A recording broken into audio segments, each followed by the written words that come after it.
ಗಟ್ಟಿಗೆ ಎಲ್ಲರೂ ಸರಿ ಹಾಲೆಲೂಯ. ಸಂತೋಷವಾಗಿದ್ದಾರೆ ಎಲ್ಲರೂ. ಹಾಲೆಲೂಯ.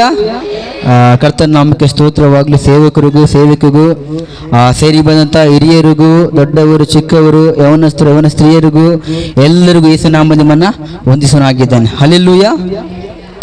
ದೇವ್ರು ಒಳ್ಳೆಯವನಾಗಿದ್ದಾನೆ. ಎಷ್ಟು ಜನ ನಂಬ್ತೀರಾ? ಕೈಗಳೆತ್ತಿ. ನಂಬ್ತಿಲ್ವಾ? God is good all the time. ದೇವ್ರು ಎಲ್ಲ ಸಮಯ ಒಳ್ಳೆಯವನಾಗಿದ್ದಾನೆ ಅಂತ. ಒಂದು ವಾಕ್ಯ ಭಾಗಕ್ಕೆ ಹೋಗೋಣ ಎಲ್ಲರೂ ಸೇರಿಕೊಂಡು. ಎಜಿಕೇಲನ ಗ್ರಂಥ 3ನೇ ಅಧ್ಯಾಯ 1-3 ವಚನ. The book of Ezekiel chapter 3 verse 1-3. ಎಲ್ಲರೂ ಹೋದ್ರಿ, ಎಲ್ಲರೂ ಹೇಳ್ರಿ. ಆತನು ನನಗೆ, ನರಪುತ್ರನೇ, ನಿನಗೆ ಸಿಕ್ಕಿದ ಈ ಸುರಳಿಯನ್ನು ತಿನ್ನು, ಇದರಲ್ಲಿನ ಸಂಗತಿಗಳನ್ನು ಇಸ್ರಾಯೇಲ್ ವಂಶದವರಿಗೆ ಸಾರು, ನಡೆ ಎಂದು ಅಪ್ಪಣೆ ಕೊಟ್ಟನು. ನಾನು ಬಾಯಿ ತೆರೆಯಲು ಆತನು ಆ ಸುರಳಿಯನ್ನು ನನಗೆ ತಿನ್ನಿಸಿದನು. ಆಗ ಆತನು ನನಗೆ, ನರಪುತ್ರನೇ, ನಾನು ಕೊಡುವ ಈ ಸುರಳಿಯನ್ನು ತಿಂದು ಹೊಟ್ಟೆ ತುಂಬಿಸಿಕೊ ಎಂದು ಹೇಳಲು ಅದನ್ನು ತಿಂದು ಬಿಟ್ಟೆನು. ಅದು ನನ್ನ ಬಾಯಲ್ಲಿ ಜೇನಿನಂತೆ ಸಿಹಿಯಾಗಿತ್ತು. ಹಾಲೆಲೂಯ. ಗಟ್ಟಿಗೆ ಹಾಲೆಲೂಯ. ಎಲ್ಲರೂ ದಯಮಾಡಿ ವಾಕ್ಯ ಕೇಳಬೇಕು. ಯಾರು ನಿದ್ದೆ ಮಾಡಬಾರ್ದು, ಯಾರು ಎದ್ದು ಓಡಾಡಬಾರ್ದು. ಎಜಿಕೇಲನ ಗ್ರಂಥ ನೋಡುವಾಗ ನಾವು ಈ ಎಜಿಕೇಲನ್ ಒಬ್ಬ ಯಾಜಕ ಅಂದ್ರೆ ಒಬ್ಬ ಪ್ರವಾದಿ, ಒಬ್ಬ ಸೇವಕ ಅಂತ ಅರ್ಥ. ಎಜಿಕೇಲನ್ ಅಂತಂದ್ರೆ ದೇವರು ಬಲಪಡಿಸಿದ್ದಾನೆ ಅಂತ ಅರ್ಥ. ಏನ್ ಹೇಳ್ರಿ? ದೇವರು ಏನ್ ಮಾಡಿದ್ದಾನೆ? ಬಲಪಡಿಸಿದ ಅಂತ ಅರ್ಥ ಎಜಿಕೇಲ ಅಂತಂದ್ರೆ. ಈ ಎಜಿಕೇಲನು ಆ ಬಬುಲೋನ್ ದೇಶದ ಸರಿಯಾಗಿದ್ದಾಗ, ಅಂದ್ರೆ ಇಸ್ರಾಯೇಲರು ದೇವರು ಅವಿಧೇಯರಾಗಿದ್ದಾಗ, ಅದರಲ್ಲಿ ಕೂಡ ಈ ವ್ಯಕ್ತಿ ಕೂಡ ಒಬ್ಬ ಇದ್ದಾನೆ ಎಜಿಕೇಲ. ಅದರಲ್ಲಿ ಈ ಎಜಿಕೇಲನು ಅವರಿಗೆ ಅನೇಕ ಯಹೂದ್ಯರು, ಅನೇಕ ಇಸ್ರಾಯೇಲರು ಆ ದೇವರಿಗೆ ಅವಿಧೇಯರಾಗಿ ಪಾಪಗಳ ನಿಮಿತ್ತವಾಗಿ ದೇವರೇನು ಮಾಡ್ತಾನೆ ಅವರನ್ನ ಅಂತಂದ್ರೆ, ಅವರನ್ನ ಬಬುಲೋನ್ ದೇಶಕ್ಕೆ ಸರಿಯಾಗಿ ಕಳಿಸ್ಬಿಡ್ತಾನೆ. ಇಸ್ರಾಯೇಲರು ಅವಿಧೇಯರಾಗಿ ದೇವರಿಗೆ ವಿರೋಧವಾಗಿದ್ದಾಗ ದೇವರು ಏನ್ ಮಾಡ್ತಾನೆ ಅಂತಂದ್ರೆ, ಇಸ್ರಾಯೇಲ್ ಎಲ್ಲರನ್ನ ಬಬುಲೋನ್ ದೇಶಕ್ಕೆ ಸರಿಯಾಗಿ ಕಳಿಸ್ತಾನೆ. ಅಲ್ಲಿ ಇದ್ದಾದ ಮೇಲೆ ಅಲ್ಲಿ ಕೂಡ ಈ ಎಜಿಕೇಲ್ ಒಬ್ಬ ವ್ಯಕ್ತಿ ಇದ್ದಾನೆ. ಅಲ್ಲಿ ಈ ಬಬುಲೋನ್ ಸರಿಯಾಗಿದ್ದಾನೆ. ಇವನು ಕೂಡ, ಈ ವ್ಯಕ್ತಿ ಕೂಡ ಸರಿಯಾಗಿದ್ದಾಗ ಆ ಇಸ್ರಾಯೇಲರು ಮತ್ತೆ ವಾಪಸ್ ಬಂದಾದ ಮೇಲೆ, ಅಂದ್ರೆ ಅಲ್ಲಿದೆ ಬಿಡುಗಡೆ ಹೊಂದಿಕೊಂಡು ಸುಮಾರು 70 ವರ್ಷಗಳ ಆದ ಮೇಲೆ, ಬಿಡುಗಡೆ ಹೊಂದಿಕೊಂಡಾದ ಮೇಲೆ ಮತ್ತೆ ಅವಿಧೇಯರಾಗಿರ್ತಾರೆ ದೇವರಿಗೆ. ಮತ್ತೆ ಇಸ್ರಾಯೇಲರು ಅವಿಧೇಯರಾದಾಗ ದೇವ್ರಿಗೆ ಮತ್ತೆ ಕೋಪ ಬರುತ್ತೆ ಅಲ್ಲಿ. ಆಗ ದೇವರು ಮಾಡ್ತಾನೆ ಗೊತ್ತಾ? ಎಜಿಕೇಲನ ಆರಿಸಿಕೊಳ್ತಾನೆ. ಅಲ್ಲಿ ಎಜಿಕೇಲನ ಆರಿಸಿಕೊಂಡು, ನೀನು ನನ್ನ ಮಾತುಗಳನ್ನ ಸಾರು ಅಂತ ಹೇಳ್ತಾನೆ ಅವ್ರಿಗೆ. ಹೇಳ್ದಾಗ ಎಜಿಕೇಲನಿಗೆ ನಾನು ಹೇಳೋದಿಲ್ಲ ಅಂತಾನ, ನನಗೆ ಇಷ್ಟ ಇಲ್ಲ, ನಾನು ಹೋಗಲ್ಲ ಅಂತ ಎಜಿಕೇಲ. ನನಗೆ ಇಷ್ಟ ಇಲ್ಲ ದೇವ್ರು ಅಂದಾಗ ದೇವ್ರು ಏನು ಮಾಡ್ತಾನೆ ಗೊತ್ತಾ? ನನಗೆ ವಾಕ್ಯ ಹೇಳಕ್ಕೆ ಬರೋದು, ನನಗೆ ಪ್ರಾರ್ಥನೆ, ಅವ್ರಿಗೆ ಏನು ಹೇಳ್ಬೇಕು ನನಗೆ ಗೊತ್ತಾಗಲ್ಲ ಅಂತ ಹೇಳಿದಾಗ ದೇವ್ರು ಏನು ಮಾಡ್ತಾನೆ ಗೊತ್ತಾ? ಅವನನ್ನು ಆರಿಸಿಕೊಂಡು, ಎಜಿಕೇಲನ್ನು ಆರಿಸಿಕೊಂಡು ದೇವರ ಮಾತುಗಳನ್ನ ತಿನ್ನಿಸ್ತಾನಂತೆ. ಅರ್ಥ ಆಗುತ್ತಾ? ದೇವರ ಮಾತುಗಳಂದ್ರೆ ಏನು ಹೇಳ್ರಿ? ಮಾತುಗಳಂದ್ರೆ ಏನು? ವಾಕ್ಯ. ದೇವ್ರು ಈ ಎಜಿಕೇಲ ದೇವರೇ ತಿನ್ನಿಸ್ತಾ ಇದ್ದಾನಲ್ಲಿ. ವಾಕ್ಯ ತಿನ್ನು. ಇಲ್ಲಿ ವಾಕ್ಯ ಹೇಳುತ್ತೆ ನೋಡ್ರಿ. ಆಗ ನನಗೆ, ನರಪುತ್ರನೇ, ನಿನಗೆ ಸಿಕ್ಕಿದ ಈ ಸುರುಳಿಯನ್ನು ತಿನ್ನು. ದೇವರ ವಾಕ್ಯನ ತಿನ್ನಬೇಕಂತ ನಾವು. ತಿನ್ನೋದಂದ್ರೆ ಅರ್ಥ ಏನು ಹೇಳ್ರಿ? ತಿನ್ನೋದಂದ್ರೆ ಅರ್ಥ ಏನು? ತಿನ್ನೋದಂದ್ರೆ ಅರ್ಥ ಏನು? ಓದಬೇಕು ಅಥವಾ ಧ್ಯಾನ ಮಾಡಿ, ಮೆಡಿಟೇಟಿಂಗ್ ಅಂತ ಕರಿತೀವಿ ಇಂಗ್ಲಿಷಲ್ಲಿ. ವಾಕ್ಯವನ್ನ ತಿನ್ನುವುದಂತಂದ್ರೆ ಅದನ್ನ ಧ್ಯಾನ ಮಾಡ್ಬೇಕಂತೆ. ವಾಕ್ಯವನ್ನ ಧ್ಯಾನ ಮಾಡುವುದರ ಮೂಲಕ ಅದನ್ನ ತಿನ್ನುವುದಂತ ಅರ್ಥ. ಎಜಿಕೇಲನ್ನು ದೇವರು ಉಪಯೋಗಿಸಿಕೊಂಡಾಗ ಎಜಿಕೇಲನ್ ಹೇಳ್ತಾನೆ, ದೇವರ ಗೊತ್ತಾಗಲ್ಲ ಅಂತಂದಾಗ ದೇವರೇ ಆ ವಾಕ್ಯಗಳನ್ನು ತಿನ್ನಿಸ್ತಾ ಇದ್ದಾನೆ ಅಲ್ಲಿ. ಯಾಕಂದ್ರೆ ವಾಕ್ಯವನ್ನು ಧ್ಯಾನ ಮಾಡುವಂತ ವ್ಯಕ್ತಿ ಆ ವಾಕ್ಯಗಳು ಬಹಳ ಬಹಳ ಬಹಳ ಸಿಹಿಯಾಗಿರ್ತಾವಂತೆ. ಇಲ್ಲಿ ವಾಕ್ಯ ಹೇಳುತ್ತೆ ನೋಡ್ರಿ, ಅದು ನನ್ನ ಬಾಯಲ್ಲಿ ಜೇನಿನಿಂದ ಸಿಹಿ ಆಗಿತ್ತು. ಜೇನು ಹೆಂಗಿರುತ್ತೆ? ಟೇಸ್ಟ್ ಹೆಂಗಿರುತ್ತೆ? ಜೇನು ಸಿಹಿ ಹೇಗಿರುತ್ತೆ? ಜೇನು ಅದು ಆ ತೃಪ್ತಿ ಹೆಂಗಿರುತ್ತೆ? ಹೌದಲ್ವಾ? ಆ ಸಹಜವು ನೀನೊಂದು ಎಲ್ಲಿ ಇಟ್ಟಾಗ ಅದನ್ನು ಕಿತ್ತಿರಿ ತಿಂಡ್ರೆ ಮತ್ತೆ ಅದು ಬಾಯಿಗೆ ಬಹಳ ರುಚಿ ಕೊಡುತ್ತೆ. ಹೌದಲ್ವಾ? ಹಂಗೆ ದೇವ್ರ ವಾಕ್ಯ ಅನ್ನೋದನ್ನ ಸವಿಬೇಕಂತ ಹೇಳಿ ಎಜಿಕೇಲ್ ಹೇಳ್ತಾ ಹೋಗ್ತಾನೆ. ನೋಡ್ರಿ, ಎಜಿಕೇಲನ್ನು ಹೇಳುವ ಪ್ರಕಾರ ನಾವು ವಾಕ್ಯವನ್ನ ತಿನ್ನುವಾಗ, ಆ ವಾಕ್ಯಗಳನ್ನ ಧ್ಯಾನಿಸುವಾಗ ನಮ್ಮ ದೇಹಕ್ಕೆ ಎಷ್ಟು ಆರೋಗ್ಯ ಅಂತೆ. ಈ ವಾಕ್ಯ ಅನ್ನೋದು ಏನು ಗೊತ್ತಾ? ವಾಕ್ಯ ಅಂತಂದ್ರೆ ಅದು ದೇವರು ಹೃದಯ ಅಂತ ಅರ್ಥ. ಈ ವಾಕ್ಯ ಅಂದ್ರೆ ಏನ್ ಹೇಳ್ರಿ? ದೇವರ ಹೃದಯ, ದ ಹಾರ್ಟ್ ಆಫ್ ಗಾಡ್. ದೇವರ ವಾಕ್ಯ ದೇವರ ಹೃದಯ. ಇದು ಈ ವಾಕ್ಯವನ್ನ ಹೃದಯನ ಮೊದಲು ಅರ್ಥ ಮಾಡ್ಕೊಳ್ಬೇಕು ನಾವು. ದೇವರ ಹೃದಯವನ್ನು ಅರ್ಥ ಮಾಡ್ಕೊಳ್ಳಿ ನಾವು ಪ್ರಯತ್ನ ಪಡ್ಬೇಕು. ನಾವು ವಾಕ್ಯವನ್ನ ತಿನ್ನು ಅಂತಂದ್ರೆ ಆ ಹೃದಯ, ಈ ವಾಕ್ಯನ ದೇವ್ರ ಹೃದಯ ಇದು. ಈ ವಾಕ್ಯವನ್ನ, ಈ ದೇವರ ಜ್ಞಾನವನ್ನ ನಾವು ಅರ್ಥ ಮಾಡ್ಕೊಳ್ಬೇಕಂತ ಅಂದ್ರೆ ಧ್ಯಾನ ಮಾಡ್ಬೇಕು ಅದನ್ನ. ಇಲ್ಲಿ ಹೇಳ್ತಾನೆ, ವಾಕ್ಯ ಹೇಳುತ್ತೆ, ನೀವು ಪೌಲನ ಗ್ರಂಥದಲ್ಲಿ ಪೌಲನ ಬರೆದಂತ ತಿಮೋತಿ ಪತ್ರಿಕೆ ಒಂದು ಮಾತಿರುತ್ತೆ, ದೈವ ಪ್ರೇರಿತ ಅಂತ ಒಂದು ಮಾತಿರುತ್ತೆ ನೋಡ್ರಿ. ನೀವು 2 ತಿಮೋತಿ 3:16 ಮನೆಗೆ ಹೋಗೋದ್ರಿ. 2 ತಿಮೋತಿ 3:16 ಒಂದು ಮಾತು ಇರುತ್ತೆ, ದೈವ ಪ್ರೇರಿತವಾದಂಥ ಮಾತು ಅಂತ ಅಲ್ಲಿ ಪೌಲನ ಬರಿತಾ ಹೋಗ್ತಾನೆ. ಆ ಪದವನ್ನು ನೀವು ಇಂಗ್ಲಿಷಲ್ಲಿ ಇನ್ಸ್ಪೈರ್ ಬೈ ಆಫ್ ಗಾಡ್ ಅಂತ ಇರುತ್ತೆ, ಅಂದ್ರೆ ಉತ್ತೇಜನ ಅದು ದೈವ ಪ್ರೇರಿತವಾದ ಮಾತುಗಳಂತ ಇರುತ್ತೆ ವಾಕ್ಯಗಳ ಬಗ್ಗೆ. ಇದೇ ಪದವನ್ನು ನೀವು ಗ್ರೀಕ್ ಭಾಷೆಯಲ್ಲಿ ತರ್ಜುಮಾ ಮಾಡಿದ್ರೆ ಥಿಯೋ ನಿಯೋಪೊಟಸ್ ಅಂತ ಬರುತ್ತೆ. ಅಂದ್ರೆ ಅರ್ಥ ಏನು ಗೊತ್ತಾ? ಥಿಯೋ ಅಂದ್ರೆ ದೇವರು ಅಂತ ಅರ್ಥ. ಥಿಯೋ ಅಂತ ಏನ್ ಹೇಳ್ರಿ? ದೇವರು. ನಿಯೋಪಿಟೋಸ್ ಅಂತಂದ್ರೆ ಅದು ಅಂದ್ರೆ ಉಸಿರು ಅಂತ ಅರ್ಥ, ಬ್ರೀತ್ ಅಂತ ಅರ್ಥ, ದೇವರ ಉಸಿರು ಅಂತ ಅರ್ಥ. ಅಂದ್ರೆ ದೇವರ ವಾಕ್ಯಗಳು, ದೇವರ ಮಾತುಗಳು ಅದು ದೇವರ ಉಸಿರಿನಿಂದ ಬಂದಿದೆ ಅಂತ ಅರ್ಥ ಅಂತೆ.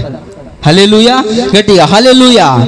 ನೋಡಿ, ದೇವರ ವಾಕ್ಯಗಳಂತಂದ್ರೆ ಅದು ನಮ್ಮ ಉಸಿರು. ನಮಗೆ ಅದು ವಾಕ್ಯವನ್ನು ಧ್ಯಾನ ಮಾಡುವಂತ ವ್ಯಕ್ತಿ ಯಾರಿದ್ದಾರೆ ಆ ವ್ಯಕ್ತಿ ಬದುಕ್ತಾ ಇರ್ತಾನೆ ಹೊರತು ಸಾಯುವುದಕ್ಕೆ ಸಾಧ್ಯನೇ ಇಲ್ಲ. ಅಂದ್ರೆ ಶಾರೀರಿಕ ಸಾಯ್ತಾನಿಲ್ಲ ಅಂತಲ್ಲ, ಬಟ್ ಆತ್ಮಿಕವಾಗಿ ಬದುಕಬೇಕಂತ ನಾವು ವಾಕ್ಯಗಳನ್ನ ಹೆಚ್ಚಾಗಿ ಧ್ಯಾನ ಮಾಡ್ಬೇಕಂತೆ. ನೋಡ್ರಿ, ಈ ಬೈಬಲ್ ಅಲ್ಲಿ ನೋಡ್ರಿ, ಮತ್ತೆ ಆದಿಕಾಂಡದಿಂದ ಓದ್ತಾ ಬರುವಾಗ ವಾಕ್ಯದ ಮಹತ್ವ ಬಗ್ಗೆ ಅನೇಕರು ಹೇಳ್ತಾ ಹೋಗ್ತಾರೆ. ಈ ಸೊಲೊಮೋನ್ ಹೇಳ್ತಾನೆ, ನನ್ನ ಹೃದಯದಲ್ಲಿ ವಾಕ್ಯ ಇಟ್ಟುಕೊಂಡಿದೆ ಅಂತ ಹೇಳ್ತಾನೆ ಸೊಲೊಮೋನನ್ನು. ನನ್ನ ಹೃದಯದಲ್ಲಿ ಅವನು ಬರಿತೀನಿ ಅಂತ ಹೇಳ್ತಾನೆ ಸೊಲೊಮೋನನ್ನು. ದಾವೀದ ಹೇಳ್ತಾನೆ, ನಾನು ಅದ್ರ ಬೇಕಾದ್ರೆ ನಡೀತೀನಿ ಅಂತ ಹೇಳ್ತಾನೆ ದಾವೀದನು. ಅವು ನನಗೆ ಇಷ್ಟ ಅಂತ ಹೇಳ್ತಾನೆ ದಾವೀದನು. ಮತ್ತೆ ನೀವು ದಾನಿಯೆಲ್ಲ ನೋಡ್ರಿ, ಯೆಶಾಯ ಹೇಳ್ತಾನೆ, ವಾಕ್ಯಗಳನ್ನು ನಾನು ಕೈಗೊಳ್ತೇನೆ ಅಂತ ಹೇಳ್ತಾನೆ ಯೆಶಾಯನು. ಮತ್ತೆ ಯೆಜ್ಕೇಲ ಹೇಳ್ತಾನೆ, ನಾನು ಅವನು ತಿಂತೀನಿ, ಅವು ತಿಂದಾದ್ಮೇಲೆ ಎಷ್ಟು ಸಿಹಿ ಆಗಿವೆ ಅಂತ ಇಲ್ಲಿ ಯೆಜ್ಕೇಲ ಹೇಳ್ತಾ ಹೋಗ್ತಾನೆ. ಪೌಲ ಮತ್ತೆ ಯಾರು ಯಾಕೋಬ ಹೇಳ್ತಾನೆ, ಆ ವಾಕ್ಯಗಳು ಬೇರಿರ್ಬೇಕಂತ ಹೇಳ್ತಾನೆ. ಹಲ್ಲೆಲೂಯ. ನೋಡಿ, ಈ ಭಕ್ತರೆಲ್ಲರೂ ವಾಕ್ಯಗಳನ್ನ ಧ್ಯಾನಿಸಿ ತಮ್ಮ ಜೀವಿತದಲ್ಲಿ ಎಷ್ಟೋ ಆಶೀರ್ವಾದ ಹೊಂದಿಕೊಂಡಿದ್ದಾರೆ ಅವರು. ಹೌದಲ್ವಾ? ನೋಡಿ, ಯಾಕೆ ವಾಕ್ಯ ಧ್ಯಾನಿಸ್ಬೇಕು ಹೇಳಿ? ನಾವು ಯಾಕೆ ವಾಕ್ಯ ಧ್ಯಾನಿಸ್ಬೇಕು? ಯಾಕೆ ಬೈಬಲ್ ಓದಬೇಕು? ಯಾಕೆ ಪ್ರಾರ್ಥನೆ ಮಾಡಬೇಕು? ವಾಕ್ಯ ಯಾಕೆ ಓದಬೇಕು? ಬೆಳಿಗ್ಗೆ ಮುಂಜಾನೆ ಎಷ್ಟು ಜನ ವಾಕ್ಯ ಓದಿದ್ರಿ? ಕರೆಕ್ಟ್, ಸಿನ್ಸಿಯರ್ ಆಗಿ, ಸುಳ್ಳು ಹೇಳಬೇಡ್ರಿ. ಹೌದು ಅಂದ್ರೆ ಹೌದು, ಇಲ್ಲ ಅಂದ್ರೆ ಇಲ್ಲ ಅಷ್ಟೇ. ವಾಕ್ಯ ಓದಿದ್ರೆ ಓದಿಲ್ವಾ? ಓದಿದ್ರೆ ಒಂದು, ಇನ್ನ ಓದಿದ್ರೆ ಕೈ ಎತ್ತರಿ, ಏನು ತೊಂದರೆ ಇಲ್ಲ. ಓದಿಲ್ಲ ಅಂದ್ರೆ ಕೈ ಎತ್ತರಿ, ಅದಕ್ಕೆ ನಾನೇನು ನಿಮ್ಮನೆ ಬೈಯೋದಿಲ್ಲ, ಆಯ್ತಾ? ಓದಿದ್ರೆ ದೇವರಿಗೆ ಸ್ತೋತ್ರ. ಓದುವಾಗ ನಮ್ಮ ಅಂತರಂಗಗಳು ಬದಲಾಗ್ತಾವಂತೆ. ಹಲ್ಲೆಲೂಯ, ಗಟ್ಟಿ ಹಲ್ಲೆಲೂಯ. ಪ್ರತಿದಿನ ವಾಕ್ಯವನ್ನ ಯಾವ ವ್ಯಕ್ತಿ ಧ್ಯಾನ ಮಾಡ್ತಾನೆ ಅವನ ಕುಟುಂಬ ಮಾತ್ರ ಖಂಡಿತವಾಗಿ ಹೇಳ್ತಾ ಇದೀನಿ, ಅದೆಷ್ಟೋ ಅಭಿವೃದ್ಧಿ ಹೊಂದುತ್ತಂತೆ. ಅಬ್ರಾಮನು ದೇವರ ಮಾತಿಗೆ ವಿಧೇಯನಾಗಿ ಆತನ ಆಜ್ಞೆ ಕೈಗೊಂಡದ್ರಿಂದ ಅವನು ಆಶೀರ್ವಾದ ನಿಧಿ ಆದ ಎಂಬುದಾಗಿ ವಾಕ್ಯ ಬರೆಯಲ್ಪಟ್ಟಿದೆ. ನೋಡಿ, ನಾವು ಆಶೀರ್ವಾದ ನಿಧಿ ಆಗ್ಬೇಕಂತಂದ್ರೆ ಏನ್ ಮಾಡ್ಬೇಕಂತಂದ್ರೆ ದೇವರ ವಾಕ್ಯವನ್ನು ಹೆಚ್ಚಾಗಿ ಧ್ಯಾನ ಮಾಡ್ಬೇಕಂತ.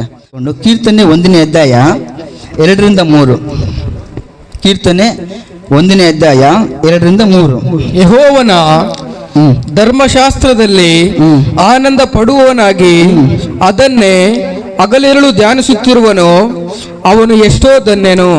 ಅವನು ನೀರಿನ ಕಾಲುವೆಗಳ ಬಳಿಯಲ್ಲಿ ಬೆಳೆದಿರುವ ಮರದ ಆಗಿರುವನು. ಅಂತ ಮರವು ತಕ್ಕ ಕಾಲದಲ್ಲಿ ಫಲ ಕೊಡುತ್ತದಲ್ಲ, ಅದರ ಎಲೆ ಬಾಡುವುದೇ ಇಲ್ಲ. ಅದರಂತೆ ಅವನ ಕಾರ್ಯವೆಲ್ಲವೂ ಸಫಲವಾಗುವುದು. ಇಲ್ಲಿ ವಾಕ್ಯ ಹೇಳುತ್ತೆ ನೋಡಿ, but is delight the law of the lord. ಅಂದ್ರೆ ದೇವರ ವಾಕ್ಯಗಳನ್ನ ಧ್ಯಾನಿಸುವನು ಎಷ್ಟೋ ಧನ್ಯನಂತೆ. ಹೌದಲ್ವಾ? ಧನ್ಯರು ನಾವು. ವಾಕ್ಯಗಳನ್ನು ಯಾವ ವ್ಯಕ್ತಿ ಧ್ಯಾನಿಸ್ತಾನೆ, ವಾಕ್ಯಗಳನ್ನು ಯಾವ ವ್ಯಕ್ತಿ ದಿನನಿತ್ಯ ಓದ್ತಾನೆ ನೋಡಿ. ಸಹಜ ಒಂದು ಉದಾಹರಣೆ ಕೊಡ್ತೀನಿ. ಒಂದು ಮರ ಇಟ್ಕೊಳ್ಳೋಣ, ಆ ಮರದ ಪಕ್ಕದಲ್ಲಿ ಒಂದು ನೀರು ಹರಿತಾ ಇದೆ ಅಂತ ಇಟ್ಕೊಳ್ಳೋಣ. ಆ ಮರ ಹೇಗಿರುತ್ತೆ ಹೇಳ್ರಿ? ಹೆಂಗಿರುತ್ತೆ? ಜೋರಾಗಿ ಹೇಗಿರುತ್ತೆ? ಹಚ್ಚು ಹಸಿರಾಗಿರುತ್ತೆ, ಫುಲ್ ಗ್ರೀನ್ ಆಗಿ, ನೋಡಕ್ ಮಾತ್ರ ಬಹಳ ಚೆನ್ನಾಗಿ ಕಾಣಿರುತ್ತೆ. ಅದು ಹಂಗೆ ಫಲ ಕೊಡ್ತಾ ಇರುತ್ತೆ, ಅದೆಂದೂ ಬಾಡಿ ಹೋಗುವುದಿಲ್ಲ.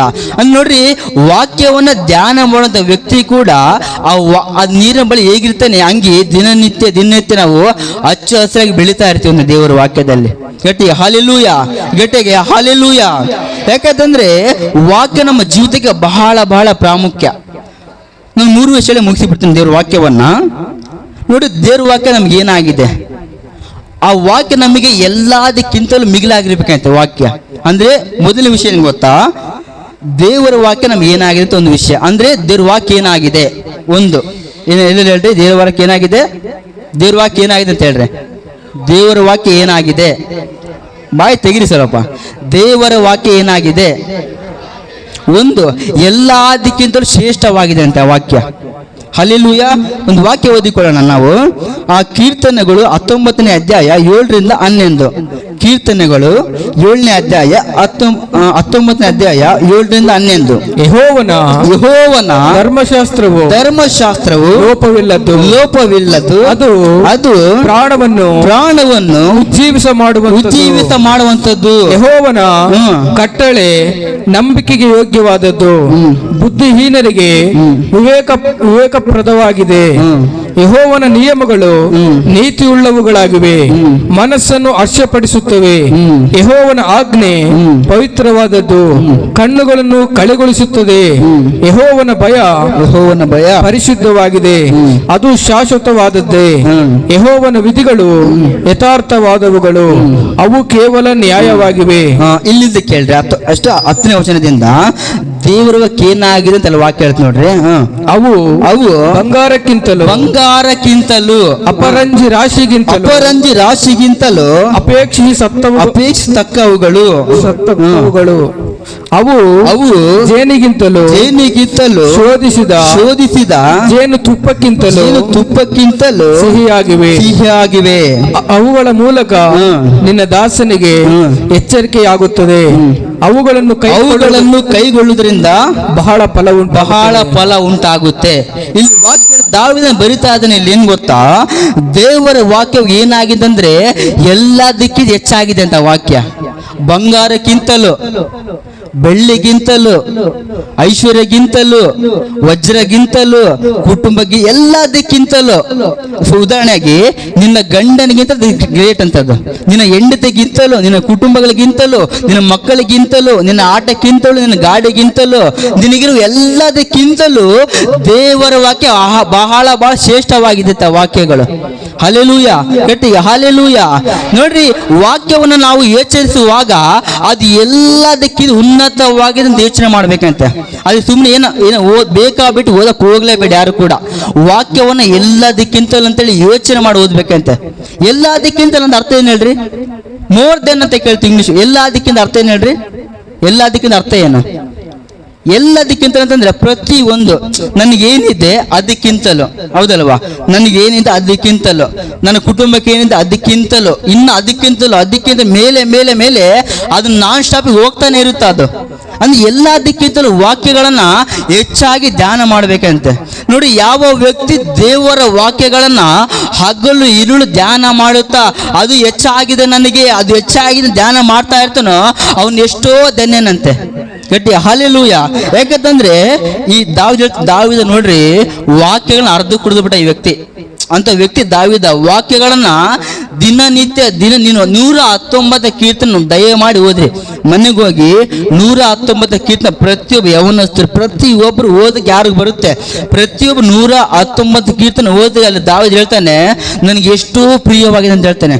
ಒಂದು ವಾಕ್ಯ ಓದ್ರಿ, ಅದೇ 119 ಕೀರ್ತನೆ 97 ಒಂದ್ಸಲ ಓದ್ರಿ. 119 ಕೀರ್ತನೆ. ನಿನ್ನ ಧರ್ಮಶಾಸ್ತ್ರವು ನನಗೆ ಎಷ್ಟೋ ಪ್ರಿಯವಾಗಿದೆ. ವಾಕ್ಯ ಹೇಳುತ್ತೆ ನೋಡ್ರಿ, ನಿನ್ನ ಧರ್ಮಶಾಸ್ತ್ರವು ನನಗೆ ಎಷ್ಟೋ ಪ್ರಿಯವಾಗಿದೆ, ದಿನವೆಲ್ಲ ಅದೇ ನನ್ನ ಧ್ಯಾನ ಅಂತ ಹೇಳ್ತದೆ ದಾವಿದನಲ್ಲಿ. ನೋಡಿ, ಧರ್ಮಶಾಸ್ತ್ರ ಅಂದ್ರೆ ದೇವರ ವಾಕ್ಯ ನನಗೆ ಎಷ್ಟೋ ಪ್ರಿಯವಾಗಿರ್ಬೇಕದು. ನೋಡ್ರಿ, ಪ್ರಿಯ ಅಂತಂದ್ರೆ ಲವ್ ಅಂತ ಕರಿತೀವಿ, ಅಥವಾ ಪ್ರಿಯ ಅಂದ್ರೆ ಲವ್ ಅಂತ ಹೇಳ್ಬೋದು. ಅಂದ್ರೆ ಅದೊಂದು ಲವ್ ಲೆಟರ್ ಇದ್ದಂಗೆ ದೇವ್ರ ವಾಕ್ಯ. ನಮಗೆ ವಾಕ್ಯವನ್ನು ಧ್ಯಾನ ಮಾಡುವಂಥದ್ದು ಅದು ಎಷ್ಟೋ ಪ್ರಿಯವಾಗಿದೆ. ಎಷ್ಟೊಂದು ಪದ ಇದೆ ಗೊತ್ತಾ? ಮೋರ್ ದೆನ್ ಅಂದ್ರೆ ಎಲ್ಲದಕ್ಕಿಂತಲೂ ದೇವರ ವಾಕ್ಯ ಶ್ರೇಷ್ಠವಾದದ್ದು ಅರ್ಥ. ಎಲ್ಲದಕ್ಕಿಂತ ಪ್ರತಿ ಒಂದಕ್ಕಿಂತಲೂ, ಉದಾಹರಣೆಯಾಗಿ ನಿನ್ನ ಗಂಡನಿಗಿಂತಲೂ ದೇವರ ವಾಕ್ಯ ಶ್ರೇಷ್ಠವಾದದ್ದು, ನಿನ್ನ ಹೆಂಡತಿಗಿಂತಲೂ ದೇವರ ವಾಕ್ಯ ಶ್ರೇಷ್ಠವಾದದ್ದು, ನಿನ್ನ ಮಕ್ಕಳಿಗಿಂತಲೂ ದೇವರ ವಾಕ್ಯ ಶ್ರೇಷ್ಠವಾದದ್ದು ಅಂತ ವಾಕ್ಯಗಳನ್ನು ಯಾವ ವ್ಯಕ್ತಿ ದಿನನಿತ್ಯ ಧ್ಯಾನ ಮಾಡ್ತಾನೆ ಅವನು ಮಾತು ಎಷ್ಟೋ ಧನ್ಯನಂತೆ. ಅದು ನಮ್ಮ ಧ್ಯಾನವಾಗಿರಬೇಕು. ವಾಕ್ಯವನ್ನು ದಿನನಿತ್ಯ ಆ ವಾಕ್ಯಕ್ಕೆ ನಾವು ತಾಪತ್ರ ಉಳ್ಳವರಾಗಿರ್ಬೇಕಂತೆ. ವಾಕ್ಯಕ್ಕೆ ಅಪೇಕ್ಷಿಸಬೇಕಂತ ವಾಕ್ಯ ಹೇಳುತ್ತಲ್ಲೇ. ಅಪೇಕ್ಷಿತ ಅಂತಂದ್ರೆ ಆ ಹುಡುಗತ್ತು ನಮ್ಗೆ ಇಷ್ಟ ಇರಬೇಕು. ಉದಾಹರಣೆ ಆಗಿ ನೋಡ್ರಿ, ಇಟ್ಕೊಳ್ಳೋಣ ಆಯ್ತಾ, ಸಿಂಪಲ್ ಆಗಿ ಒಂದು ಬಂಗಾರ ಕಳೆದೋದ್ರೆ ನಾವು ಹೇಗೆ ಹುಡುಕ್ತೀವಿ, ಅದನ್ನ ಹೇಗೆ ಹುಡುಕ್ತೀವಿ? ದಯ ಮಾತಾಡೋದು, ಯಾರು ನಿದ್ದೆ ಮಾಡಬಾರ್ದು, ಮಾತಾಡಬೇಕು. ಏನು ಮಾಡಿ ಸಿಗೋವರೆಗೂ ಅದು ಅಪೇಕ್ಷಿಸ್ಬೇಕು ನಾವು. ಅಂದ್ರೆ ಅದು ಅಪೇಕ್ಷೆ ಅಂತ ಕರಿತೀವಿ. ಅದನ್ನ ಹುಡುಕ್ಬೇಕು. ಒಂದು ಮನಸ್ಸು ಇರುತ್ತಲ್ಲ, ಆ ಮನಸ್ಸನ್ನ ದೇವರ ವಾಕ್ಯದ ಮೇಲೆ ಹಾಕ್ಬೇಕಂತ ನಾವು. ಹಲ್ಲೆಲೂಯಾ. ಅಂದ್ರೆ ನೋಡಿ, ಸಹಜವಾಗಿ ಒಂದು ಗಾಡಿಗೆ ಒಂದು ಇನ್ನೊಂದು ಕಳೆದೋದ್ರೆ ನೀ ಎಷ್ಟು ಹುಡುಕಾಗ್ತಿರ್ತೀವಿ ಗೊತ್ತಾ? ನಾವು ಅದನ್ನ ಸಿಗ್ಬೇಕು. ಸುಮ್ಮನೆ ಆತಗೆ ಹುಡುಕ್ಬೇಕಾದ್ರೆ ಬಹಳ ತಲೆ ವಿಷ ಆಗ್ಬಿಡುತ್ತೆ, ಸಿಟ್ಟು ಬರ್ತಿರುತ್ತೆ. ಅಂದ್ರೆ ಕಳೆದೋದಾಗ, ವಸ್ತು ಕಳೆದೋದಾಗ ಅದೇ ರೀತಿಯಾಗಿ ದೇವ್ರ ವಾಕ್ಯವನ್ನ ಅಷ್ಟು ಹೆಚ್ಚಾಗಿ ಹುಡುಕ್ತಾ ಇರ್ಬೇಕಂತ ನಾವು. ಈ ದಾವೀದ ಕೂಡ ಎಷ್ಟೋ ವಾಕ್ಯ ಹುಡುಕ್ತಾ ಇರ್ತಾನೆ. ಸೊಲೊಮೋನನ ನೋಡಿ, ಎಷ್ಟೋ ಭಕ್ತರು ವಾಕ್ಯದ ಮೇಲೆ ಎಷ್ಟೋ ಧ್ಯಾನ ಮಾಡ್ತಾ ಇದ್ದಾರೆ ಅದನ್ನ. ಹಲ್ಲೆಲೂಯಾ ಗಟ್ಟಿಗೆ ಹಲ್ಲೆಲೂಯಾ. ಯಾಕಂತಂದ್ರೆ ಯೋಬನ್ ಮಾತಾಡ್ತಾರೆ ನೋಡಿ. ಯೋಬನ ಗ್ರಂಥಕ್ಕೆ ನಾವು ಬರೋಣ. 23ನೇ ಅಧ್ಯಾಯ 10-12, 10-12 ಯೋಬನ ಗ್ರಂಥಕ್ಕೆ. ಎಲ್ಲ ಪ್ರತಿಯೊಬ್ಬರು ಬೈಬಲ್ ಓದಬೇಕು, ಎಲ್ಲ ತೆಗಿರಿ. ಯೋಬನ ಗ್ರಂಥ 23ನೇ ಅಧ್ಯಾಯ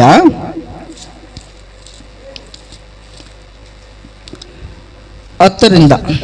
ಆತನಾದರೂ ನನ್ನ ದಾರಿಯನ್ನು ಬಲ್ಲನು, ಆತನೇ ನನ್ನನ್ನು ಶೋಧಿಸಿ ನೋಡಿದರೆ. ಎಷ್ಟು? 10ರಿಂದ 23. ಹೌದು, ಕರೆಕ್ಟ್. ಆತನಾದರೂ ನನ್ನ ದಾರಿಯನ್ನು ಬಲ್ಲನು, ಆತನೇ ನನ್ನನ್ನು ಶೋಧಿಸಿ ನೋಡಿದರೆ ಚೊಕ್ಕ ಬಂಗಾರವಾಗಿ ಕಾಣಿಸುವೆನು. ಆತನ ಹೆಜ್ಜೆಯ ಜಾಡಿನಲ್ಲೇ ಕಾಲಿಟ್ಟಿದ್ದೇನೆ, ಓರೆಯಾಗದೆ ಆತನ ದಾರಿಯನ್ನೇ ಹಿಡಿದಿದ್ದೇನೆ. ಆತನ ತುಟಿಗಳಿಂದ ಹೊರಟ ನಿಯಮಗಳಿಗೆ ನಾನು ಹಿಂದೆಗೆಯಲಿಲ್ಲ. ಆತನ ಬಾಯಿಂದ ಬಂದ ಮಾತುಗಳನ್ನು ಎದೆಯಲ್ಲಿ ನಿಧಿಯನ್ನಾಗಿ ಬಚ್ಚಿಟ್ಟುಕೊಂಡಿದ್ದೇನೆ. ಸಾಕು. ಅಲ್ಲಿ ವಾಕ್ಯ ಹೇಳುತ್ತೆ ನೋಡ್ರಿ. ಅಲ್ಲಿ ಯೋಬನ್ ಹೇಳ್ತಾ ಇದ್ದಾನೆ. ಈ ಯೋಬ ಈ ಮಾತು ಹೇಳುವಾಗ ಅವನು ಆರಾಮ್ ಇಲ್ಲ ಅಲ್ಲಿ. ಅಂದ್ರೆ ಯೋಬನ ಸಂತೋಷವಾಗಿ ನಗುತ್ತಾ ಆನಂದವಾಗಿ ಇಲ್ಲ ಅಲ್ಲಿ. ಈ ವಾಕ್ಯ ಹೇಳುವಾಗ ಎಷ್ಟೋ ದುಃಖದಿದ್ದಾನೆ ಗೊತ್ತಾ? ಯೋಬನಲ್ಲಿ ಕುಟುಂಬ ಕಳ್ಕೊಂಡಿದ್ದಾನೆ, ಮಕ್ಕಳನ್ನ ಕಳ್ಕೊಂಡಿದ್ದಾನೆ, ಅವನಿಗಿರುವಂತ ಆ ಯೋಬನಿಗಿರುವಂತ ಎಲ್ಲವನ್ನ ಕಳ್ಕೊಂಡಿದ್ದಾನೆ ಅಲ್ಲಿ. ಆ ಟೈಮಲ್ಲಿ ಮಾತು ಹೇಳ್ತಾ ಇದ್ದಾನೆ. ಅಲ್ಲಿ ಯೋಬ ಹೇಳ್ತಾನೆ ನೋಡ್ರಿ, 12ನೇ ವಚನ ಒಂದ್ಸಾರಿ ನೋಡ್ರಿ ಎಲ್ಲರೂ. ಆತನ ತುಟಿಗಳಿಂದ ಹೊರಟ ನಿಯಮಗಳು ನಾನು ಹಿಂದೆಗೆ ಇಲ್ಲಿಲ್ಲ. ಅಂದ್ರೆ ಐ ಕೆನಾಟ್ ಟರ್ನ್ ಬ್ಯಾಕ್. ನಾನು ಹಿಂದೆಗೆ ಇಲ್ಲಿಲ್ಲ ದೇವ್ರ ವಾಕ್ಯಕ್ಕೆ. ಆತನ ಬಾಯಿಂದ ಬಂದ ಮಾತುಗಳನ್ನ ಇದೆಯಲ್ಲಿ ನಿಧಿಯನ್ನಾಗಿ ಬಚ್ಚಿಟ್ಟುಕೊಂಡಿದೆ ಅಂತ ಹೇಳ್ತದೆ ಅಲ್ಲಿ ಯೋಬನು. ಅಂದ್ರೆ ನೋಡಿ, ದೇವ್ರ ವಾಕ್ಯಗಳು ಎಲ್ಲ ಅದಕ್ಕಿಂತ ಗ್ರೇಟ್ ಅವು. ಆ ವಾಕ್ಯ ಹೃದಯದಲ್ಲಿ ಬಚ್ಚಿಟ್ಕೊಳ್ಬೇಕು. ಇವತ್ತು ನಾವು ವಾಕ್ಯವನ್ನು ಬಚ್ಚಿಟ್ಕೊಳ್ಳೋದ್ರಿಂದ ಏನ್ ಗೊತ್ತಾ? ವಾಕ್ಯಗಳು ದಿನನಿತ್ಯ ಧ್ಯಾನ ಮಾಡ್ತಾ ಇರಬೇಕಂತೆ. ನೋಡಿ, ಯಾವ ವ್ಯಕ್ತಿ ವಾಕ್ಯ ಧ್ಯಾನ ಮಾಡಲ್ವಾ ಅವನ ಜೀವಿತ ನಾಶವಾಗಿ ಹೋಗುತ್ತೆ ಅಂತ ವಾಕ್ಯ ಹೇಳುತ್ತೆ. ಅಲ್ಲಿ ಜ್ಞಾನೋಕ್ತಿಯಲ್ಲಿ ಸೊಲೊಮೋನ ಬರಿತಾ ಇದ್ದಾನೆ, ಯೆಹೋವನ ವಾಕ್ಯ ಸ್ಮರಿಸಿಲ್ಲ ಅಂತಂದ್ರೆ ನಾಶವಾಗಿ ಹೋಗ್ತಾರಂತ ವಾಕ್ಯ ಹೇಳ್ತಾ ಇದೆ ಅಲ್ಲಿ. ನೋಡ್ರಿ, ವಾಕ್ಯವನ್ನು ಹೃದಯದಲ್ಲಿ ಬಚ್ಚಿಟ್ಕೊಳ್ಬೇಕು ನಾವು. ವಾಕ್ಯವನ್ನ ನಾವು ಧ್ಯಾನ ಮಾಡ್ಬೇಕು. ಇವತ್ತು ವಾಕ್ಯಕ್ಕೋಸ್ಕರ ತಾಪತ್ರ ಪಡ್ತಾ ಇರಬೇಕು ನಾವು. ಒಂದ್ಸಾರಿ ಒಂದು ಸಾಕ್ಷಿ ಕೇಳ್ತಾ ಇದ್ದೆ ನಾನು ಮೊಬೈಲಲ್ಲಿ. ಒಬ್ಬ ಚಿಕ್ಕ ಹುಡುಗಿ ನಿಜವಾಗಿ ನಡೆದ ಘಟನೆ ಇದು. ಆ ಸುಮಾರು 1876ರಲ್ಲಿ ಅನ್ಕೊಳ್ತೇನೆ. ಆ ಟೈಮಲ್ಲಿ ಒಬ್ಬ ಚಿಕ್ಕ ಹುಡುಗಿ ಮೇರಿ ಜೋನ್ಸ್ ಅಂತ ಒಬ್ಬ ಚಿಕ್ಕ ಹುಡುಗಿ ಜೀವಿತ ಸಾಕ್ಷಿ ಇದು. ನಿಮ್ಮ ಕೈಯಲ್ಲಿ ಬೈಬಲ್ ಇದೆ ಗೊತ್ತಾ?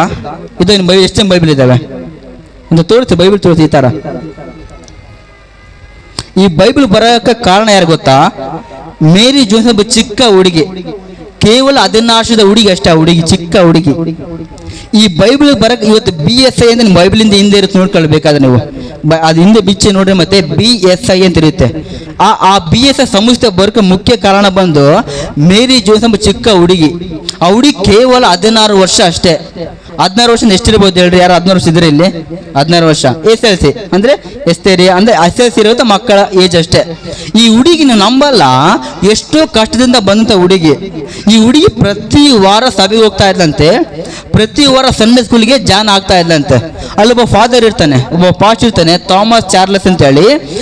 ಈ ದೇವರ ಸೇವಕ ಹೇಳುವಂತ ಎಲ್ಲ ಮಾತುಗಳನ್ನ ಆ ಮಗಳು ಬಹಳ ಚೆನ್ನಾಗಿ ಕೇಳ್ತಾ ಇರ್ತಾಳೆ, ಚೆನ್ನಾಗಿ ಗ್ರಹಿಸ್ಕೊಳ್ತಾ ಇರ್ತಾಳೆ. ಆ ವಾಕ್ಯ ಹೃದಯದಲ್ಲಿ ಬಹಳ ನಿಧಿಯನ್ನಾಗಿ ಬಚ್ಚಿಟ್ಕೊಂಡಿರ್ತಾಳಂತೆ. ಆದ್ರೆ ಇವಾಗ ಈ ಹುಡುಗಿ ಹತ್ರ ಒಂದು ಬೈಬಲ್ ಇರಲ್ಲ ಓದ್ಕೊಳ್ಳೋದಕ್ಕೆ, ಸ್ವಂತವಾಗಿ ಓದ್ಕೊಳ್ಳೋದಕ್ಕೆ ಬೈಬಲ್ ಇರೋದಿಲ್ಲ. ಆ ಹುಡುಗಿ ಆ ತಂದೆ ತಾಯಿ ಕೊಟ್ಟಂತ ಹಣ ಇರುತ್ತಲ್ವಾ, ಸಹಜವಾಗಿ ತಂದೆ ತಾಯಿಗಳು ಮಕ್ಳು ಕೊಡ್ತಾ ಇರ್ತಾರೆ, 1 ರೂಪಾಯಿ 2 ರೂಪಾಯಿ 10 ರೂಪಾಯಿ ಹಂಗೆ. ಆ ಮಗಳು ಏನು ಮಾಡ್ತಾಳೆ ಅಂತಂದ್ರೆ ಆ ಹಣವನ್ನೆಲ್ಲ ಬೆಚ್ಚಿಟ್ಕೊಂಡಿರ್ತಾಳೆ. ಅಂದ್ರೆ ಒಂದು ಚಿಕ್ಕ ಉಂಡಿ ತರ ಮಾಡಿ ಅದರಲ್ಲಿ ಹಾಕಿ ದಿನನಿತ್ಯ ಎಷ್ಟು ಕೊಡ್ತಾರೆ ಅಷ್ಟನ್ನ ಅದ್ರಲ್ಲಿ ಹಾಕ್ತಾ ಇರ್ತಾಳೆ. ಹಿಂಗೆ ಆ ಹುಡುಗಿ ದಿನ ಯಾವಾಗಲೂ ಒಂದು ಬಹಳ ಅಮೌಂಟ್ ಆಗಿರುತ್ತೆ. ಆ ಹುಡುಗಿ ಒಂದು ಆಸೆ ಇರುತ್ತೆ ಮನಸ್ಸಿನಲ್ಲಿ, ನನಗೊಂದು ವಾಕ್ಯ ಬೇಕಲ್ಲ, ನನಗೆ ಬೈಬಲ್ ಬೇಕಲ್ಲ, ನಾನು ಇದನ್ನ ಓದ್ಬೇಕಲ್ಲ ಅಂತ ಒಂದು ಆಸಕ್ತಿ ಇರುತ್ತೆ ಹೃದಯದಲ್ಲಿ. ಆಸಕ್ತಿ ಇದ್ದಾಗ ಆ ಹುಡುಗಿಗೆ ಆ ವಾಕ್ಯ ಸಿಗೋದಿಲ್ಲ. ಅಂದ್ರೆ ಎಲ್ಲಿ ಅವ್ರಿಗೆ ತಂದು ಕೊಡೋಕ್ಕಾಗಲ್ಲ. ಆಗಿನ ಕಾಲದಲ್ಲಿ ವಾಕ್ಯಗಳಿಗೆ ಈ ಬೈಬಲ್ಗೆ ಬಹಳ ಕಷ್ಟ ಪಡಬೇಕಾಗಿತ್ತು. ಎಷ್ಟು ವಿಲಿಯಂ ಕೇರಿ, ಜಾನ್ ಹ್ಯಾಂಡ್ ಅನೇಕ ಸೇವಕರುಗಳು ಈ ವಾಕ್ಯಕ್ಕೋಸ್ಕರ ತಮ್ಮ ಪ್ರಾಣಗಳನ್ನು ತ್ಯಾಗ ಮಾಡಿದ್ದಾರೆ. ಅಂತ ಪರಿಸ್ಥಿತಿ ಸಮಯದಲ್ಲಿ ಕೂಡ ಅವಳಿಗೆ ಒಂದು ಆಸಕ್ತಿ ಇದೆ, ವಾಕ್ಯ ಬೇಕಂತ ಹೇಳಿ. ಆದ್ರೆ ವಾಕ್ಯ ಸಿಗಲ್ಲ. ಆಕೆ ತನ್ನ ಸಂಡೇ ಸ್ಕೂಲ್ ಟೀಚರ್ ಹತ್ರ ಕೇಳ್ತಾಳೆ, ಅಂಕಲ್ ನನಗೆ ವಾಕ್ಯ ಬೇಕು, ಬೈಬಲ್ ಕೊಡ್ರಿ ಅಂತ ಕೇಳ್ತಾನೆ. ನನ್ನ ಹತ್ರ ಬೈಬಲ್ ಇಲ್ಲಮ್ಮ, ಖಾಲಿಯಾಗಿದ್ದೇವೆ ಅಂತ ಹೇಳ್ತಾರೆ. ಅದು ಬರ್ಬೇಕಂದ್ರೆ ಕೂಡ ತುಂಬಾ ದಿವಸ ಬೇಕಾಗುತ್ತೆ ಅಂತ ಹೇಳ್ತಾರೆ. ಮತ್ತೆ ಅವಳಿಗೆ ಹೇಗಾದ್ರೂ ನನ್ನ ವಾಕ್ಯ ಬೇಕು ಅಂತಂದಾಗ ಆ ಸಂಡೇ ಸ್ಕೂಲ್ ಟೀಚರ್ ಒಂದು ವಿಷಯ ಹೇಳ್ತಾನೆ, ನನ್ನ ಹತ್ರ ವಾಕ್ಯ ಇಲ್ಲ, ನೀವು ಬಾಲ ಅಂತ ಒಂದು ಊರಿರುತ್ತೆ, ಅದು ಬ್ರಿಟಿಷ್ ದೇಶದಲ್ಲಿ, ಇಂಗ್ಲೆಂಡ್ ದೇಶದಲ್ಲಿ ಒಂದು ರಾಜಧಾನಿ ತರ ಬಾಲ ಎಂಬ ಒಂದು ಊರಿರುತ್ತೆ. ಆ ಊರಿಗೆ ಹೋಗ್ರಿ, ಅಲ್ಲಿ ವಾಕ್ಯ ಬೈಬಲ್ ಸಿಗ್ತಾವೆ ಅಂತ ಹೇಳ್ತಾರೆ. ಆ ಹುಡುಗಿಗೆ ನೀವು ನಮ್ಮಲ್ಲ, ಆ ಹುಡುಗಿ ಮುಂಜಾನೆ ಎದ್ದು ಸುಮಾರು 42 ಕಿಲೋಮೀಟರ್ ನಡ್ಕೊಂಡು ಹೋಗ್ತಾಳಂತ ಆ ಬೈಬಲ್ಗೋಸ್ಕರ. ಹಲ್ಲೆಲೂಯಾ, ಗಟ್ಟಿ ಚಪ್ಪಲ್ ಕರ್ತ ಮೈ ಪಡ್ತಾನ. ಹಲ್ಲೆಲೂಯಾ. ಆ ಚಿಕ್ಕ ಹುಡುಗಿ ಆಸಕ್ತಿ ನೋಡ್ರಿ, ಈ ಬೈಬಲ್ಗೋಸ್ಕರ 42 ಕಿಲೋಮೀಟರ್ ಸುಮಾರು 3 ದಿವಸ ಚಪ್ಪಲಿ ನಡೆದುಕೊಂಡು ಹೋಗಿ ಆ ಬೈಬಲ್ ಅಲ್ಲಿ ಹೋಗ್ತಾಳಂತ, ಬೈಬಲ್ ತಗೊಳ್ಬೇಕಂತ ಹೇಳಿ. ಅಲ್ಲಿ ಹೋಗಿದ್ದಾದ ಮೇಲೆ ಏನಾಗುತ್ತೆ ಅಂತ ಅಲ್ಲಿರೋ ಫಾದರ್ ಕೇಳ್ತಾಳೆ, ಪಾಸ್ಟರ್ ಕೇಳ್ತಾಳೆ, ಹಂಗಂದ್ರೆ ನನಗೆ ಬೈಬಲ್ ಕೊಟ್ರೆ ಅಂತ ಕೇಳ್ತಾನೆ. ಬೈಬಲ್ ಇಲ್ಲಮ್ಮ, ಖಾಲಿ ಆಗ್ಬಿಟ್ಟು ಅಂತ ಹೇಳ್ತಾಳೆ. ಅವಳಿಗೆ ಬಹಳ ಮನಸ್ಸು ಬೇಜಾರಾಗುತ್ತೆ.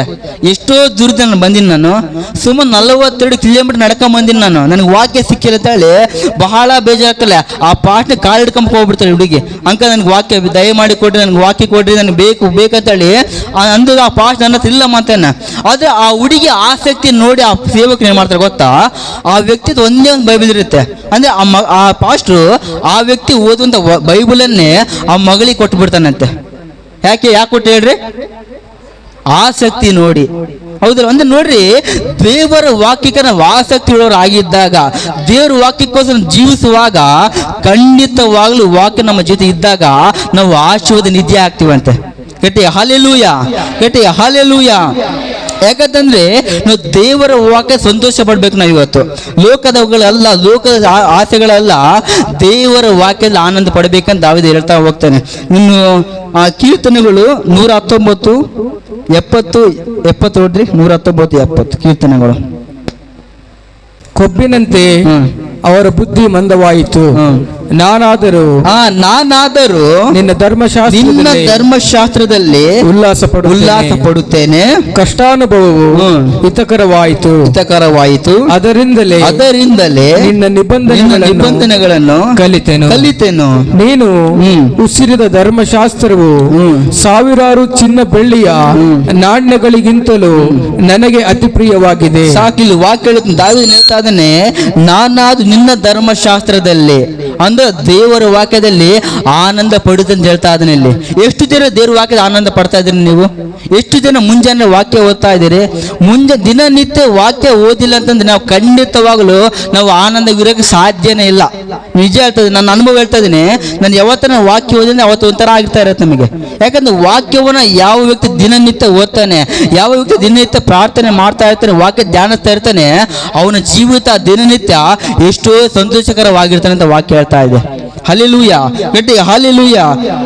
ಯಾಕಂದ್ರೆ ವಾಕ್ಯಗಳು ಎಲ್ಲದಕ್ಕಿಂತ ಶ್ರೇಷ್ಠವಾಗಿವೆ. ಅವು ಎಲ್ಲದಕ್ಕಿಂತಲೂ, ಪ್ರತಿ ಒಂದಕ್ಕಿಂತಲೂ, ಒಂದು ಹಣಕ್ಕಿಂತಲೂ, ಬಂಗಾರಕ್ಕಿಂತಲೂ, ವಜ್ರಕ್ಕೆ, ಎಲ್ಲದಕ್ಕಿಂತಲೂ ದೇವರ ವಾಕ್ಯವನ್ನ ಶ್ರೇಷ್ಠವಾಗಿದೆ ಅಂತ ಎಣಿಸ್ಬೇಕು. ನಾವು ವಾಕ್ಯಕ್ಕೆ ಆ ಮಹತ್ವವನ್ನು ಕೊಡಬೇಕು. ನಾವು ನೋಡಿ, ಸಹಜವಾಗಿ ಕೆಲವು ವಸ್ತುಗಳಿಗೆ ನಾವು ಬಹಳ ಮಹತ್ವ ಕೊಡ್ತಾ ಇರ್ತೀವಿ, ಹೌದಲ್ವಾ? ಕೆಲವು ವಸ್ತುಗಳು ಅಥವಾ ಫೋನ್ ತಗೊಳ್ರಿ, ಮತ್ತೆ ಈ ಫೋನು ನಾವು ಬಿದ್ದರೆ ಪರವಾಗಿಲ್ಲ, ಫೋನ್ ಏನಾಗಬಾರ್ದು.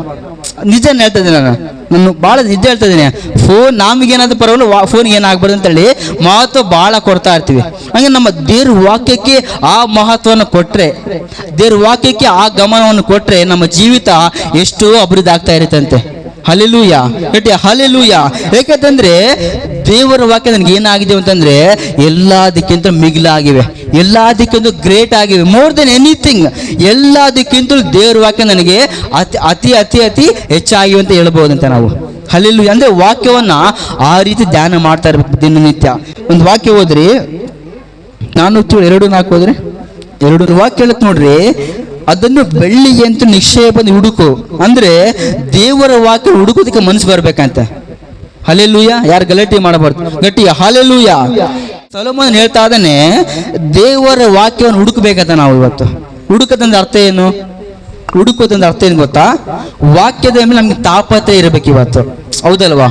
ಸಹಜ ಒಂದು ಬಟ್ಟೆ ಶಾಪ್ ಹೋಗ್ರಿ ನೀವು, ಅಲ್ಲಿ ನಮ್ಗೆ ಇಷ್ಟ ಆಗೋವ್ರಿಗೆ ಬಟ್ಟೆ ತೆಗಿಸ್ತಿರ್ತೀವಿ, ಹೌದಲ್ವಾ? ದಯವಿಟ್ಟು ಮಾತಾಡಬೇಕು ಹಿಂದೆ ಇರೋರು, ಹೌದಲ್ವಾ? ಬಟ್ಟೆ ಶಾಪ್ಗೆ ಏನ್ ಮಾಡ್ತೀವಿ ಹೇಳ್ರಿ, ನಮಗೆ ಬಟ್ಟೆ ಇಷ್ಟ ಆಗೋವರೆಗೆ ಅದನ್ನ ಹುಡುಕ್ತಿರ್ತೀವಿ, ಅದ್ರಾಗ ಇರೋ ಬರೋ ತೆಗಿಸ್ತಾ ಇರ್ತೀವಿ. ಯಾಕೆ ಹೇಳ್ರಿ? ನಮ್ಗೆ ಅದೊಂದು ಅಪೇಕ್ಷೆ, ನಮ್ಗೊಂದು ಆಸೆ, ಅದು ನಮ್ಗೆ ಇಷ್ಟ ಅಂತೇಳಿ. ಹಂಗೆ ದೇವರ ವಾಕ್ಯವನ್ನ ಆ ಥರ ಹುಡುಕ್ಬೇಕನ್ನ ಇವತ್ತು ಸಿಗುವ ಹುಡುಕ್ತಾ ಇರಬೇಕು. ವಾಕ್ಯ ಹೇಳುತ್ತೆ ಬರುವಂತ ಕಾಲಗಳು ಹೇಗಿದೆ ಗೊತ್ತಾ? ನಿಮ್ ನಂಬಲ್ಲ, ನಿಜ ಹೇಳ್ತಾ ಇದ್ದೇನೆ, ವಾಕ್ಯ ನಿಮ್ಗೆ ಸಿಗೋದಿಲ್ಲ. ನಿಮಗೆ ನೀವು ಮಲಾಕಿ ಜಕಾರ್ಯ ಅಮೋಸ ಓದುವಾಗ ಅಲ್ಲಿ ವಾಕ್ಯ ಅಲ್ಲಿ ಹೇಳ್ತಾನೆ ಪ್ರವಾದಿ, ನಮ್ಗೆ ಊಟ ಸಿಗುತ್ತೆ, ಆಹಾರ ಸಿಗುತ್ತೆ, ನೀರು ಸಿಗುತ್ತೆ, ಆದ್ರೆ ದೇವ್ರ ವಾಕ್ಯ ಸಿಗೋದಿಲ್ಲ ಅಂತ ಹೇಳ್ತಾ ಇದ್ದಾನೆ ಅಲ್ಲಿ. ನೋಡಿ, ಅಂತ ಪರಿಸ್ಥಿತಿ ಬರಬಾರ್ದು. ಏನ್ ಮಾಡ್ಬೇಕು ಗೊತ್ತಾ? ಇವಾಗ್ಲಿಂದಾನೆ ಧ್ಯಾನ ಮಾಡ್ತಾ ಇರಬೇಕು. ಇದು ಇದು ಇದು ಪೇಪರ್ ಅಷ್ಟೇ ಇದು, ಬಟ್ ಈ ವಾಕ್ಯಗಳು ನಮ್ಮ ಹೃದಯದಲ್ಲಿ ಇದ್ದಾಗ, ಈ ವಾಕ್ಯ ನಮ್ಮ ದೇಹದಲ್ಲಿ ಇದ್ದಾಗ, ನಮ್ಮ ಮನಸ್ಸಲ್ಲಿ ಇದ್ದಾಗ, ಈ ವಾಕ್ಯ ಓದ್ರೂ ಕೂಡ ನಮ್ಮ ಧ್ಯಾನ ಮಾಡಬಹುದಂತೆ, ಹೌದಲ್ವ? ಯಾಕಂದ್ರೆ ವಾಕ್ಯ ಧ್ಯಾನ ಮಾಡುವಾಗ ಅವು ನನ್ಗೆ ಎಷ್ಟು ಹೆಚ್ಚಾಗಿ ಧ್ಯಾನ ಮಾಡಬೇಕು. ಏನು ಸುಮ್ಮನೆ ಓದಬಾರ್ದು. ಆ ವಾಕ್ಯ ನಮ್ಗೆ ಎಷ್ಟು ಹೆಚ್ಚಾಗಿವೆ, ಅವು ಎಷ್ಟು ಗ್ರೇಟ್ ಆಗಿವೆ ಅಂತ ಹೇಳಿ ನಾವು ಧ್ಯಾನ ಮಾಡ್ತಾ ಇರಬೇಕಂತೆ. ಎರಡನೇದಾಗಿ ನಾವು ದೇವರ ವಾಕ್ಯ ನಮ್ಗೆ ಏನಾಗಿದೆ ಅಂತಂದ್ರೆ ಹೆಚ್ಚಾಗಿದೆ, ಎಲ್ಲದಕ್ಕೆ ಹೆಚ್ಚಾಗಿದೆ. ಎರಡನೇದಾಗಿ ನಾವೇನ್ ಮಾಡ್ಬೇಕು ಗೊತ್ತಾ? ಆ ವಾಕ್ಯಕ್ಕೆ ವಿಧೇಯರಾಗಬೇಕಂತೆ. ಹಲ್ಲೆಲೂಯಾ. ಮೊದಲನೇದು, ನಾವು ದೇವರ ವಾಕ್ಯ ನನಗೆ ಏನಾಗಿದೆ ಅಂತಂದ್ರೆ ಎಲ್ಲದಕ್ಕಿಂತ ಹೆಚ್ಚಾಗಿದೆ, ಇದು ಒಂದು. ಎರಡನೇದಾಗಿ ಆ ಹೆಚ್ಚಾದ ವಾಕ್ಯಕ್ಕೆ ನಾನೇನ್ ಮಾಡ್ಬೇಕು? ವಿಧೇಯರಾಗಬೇಕು.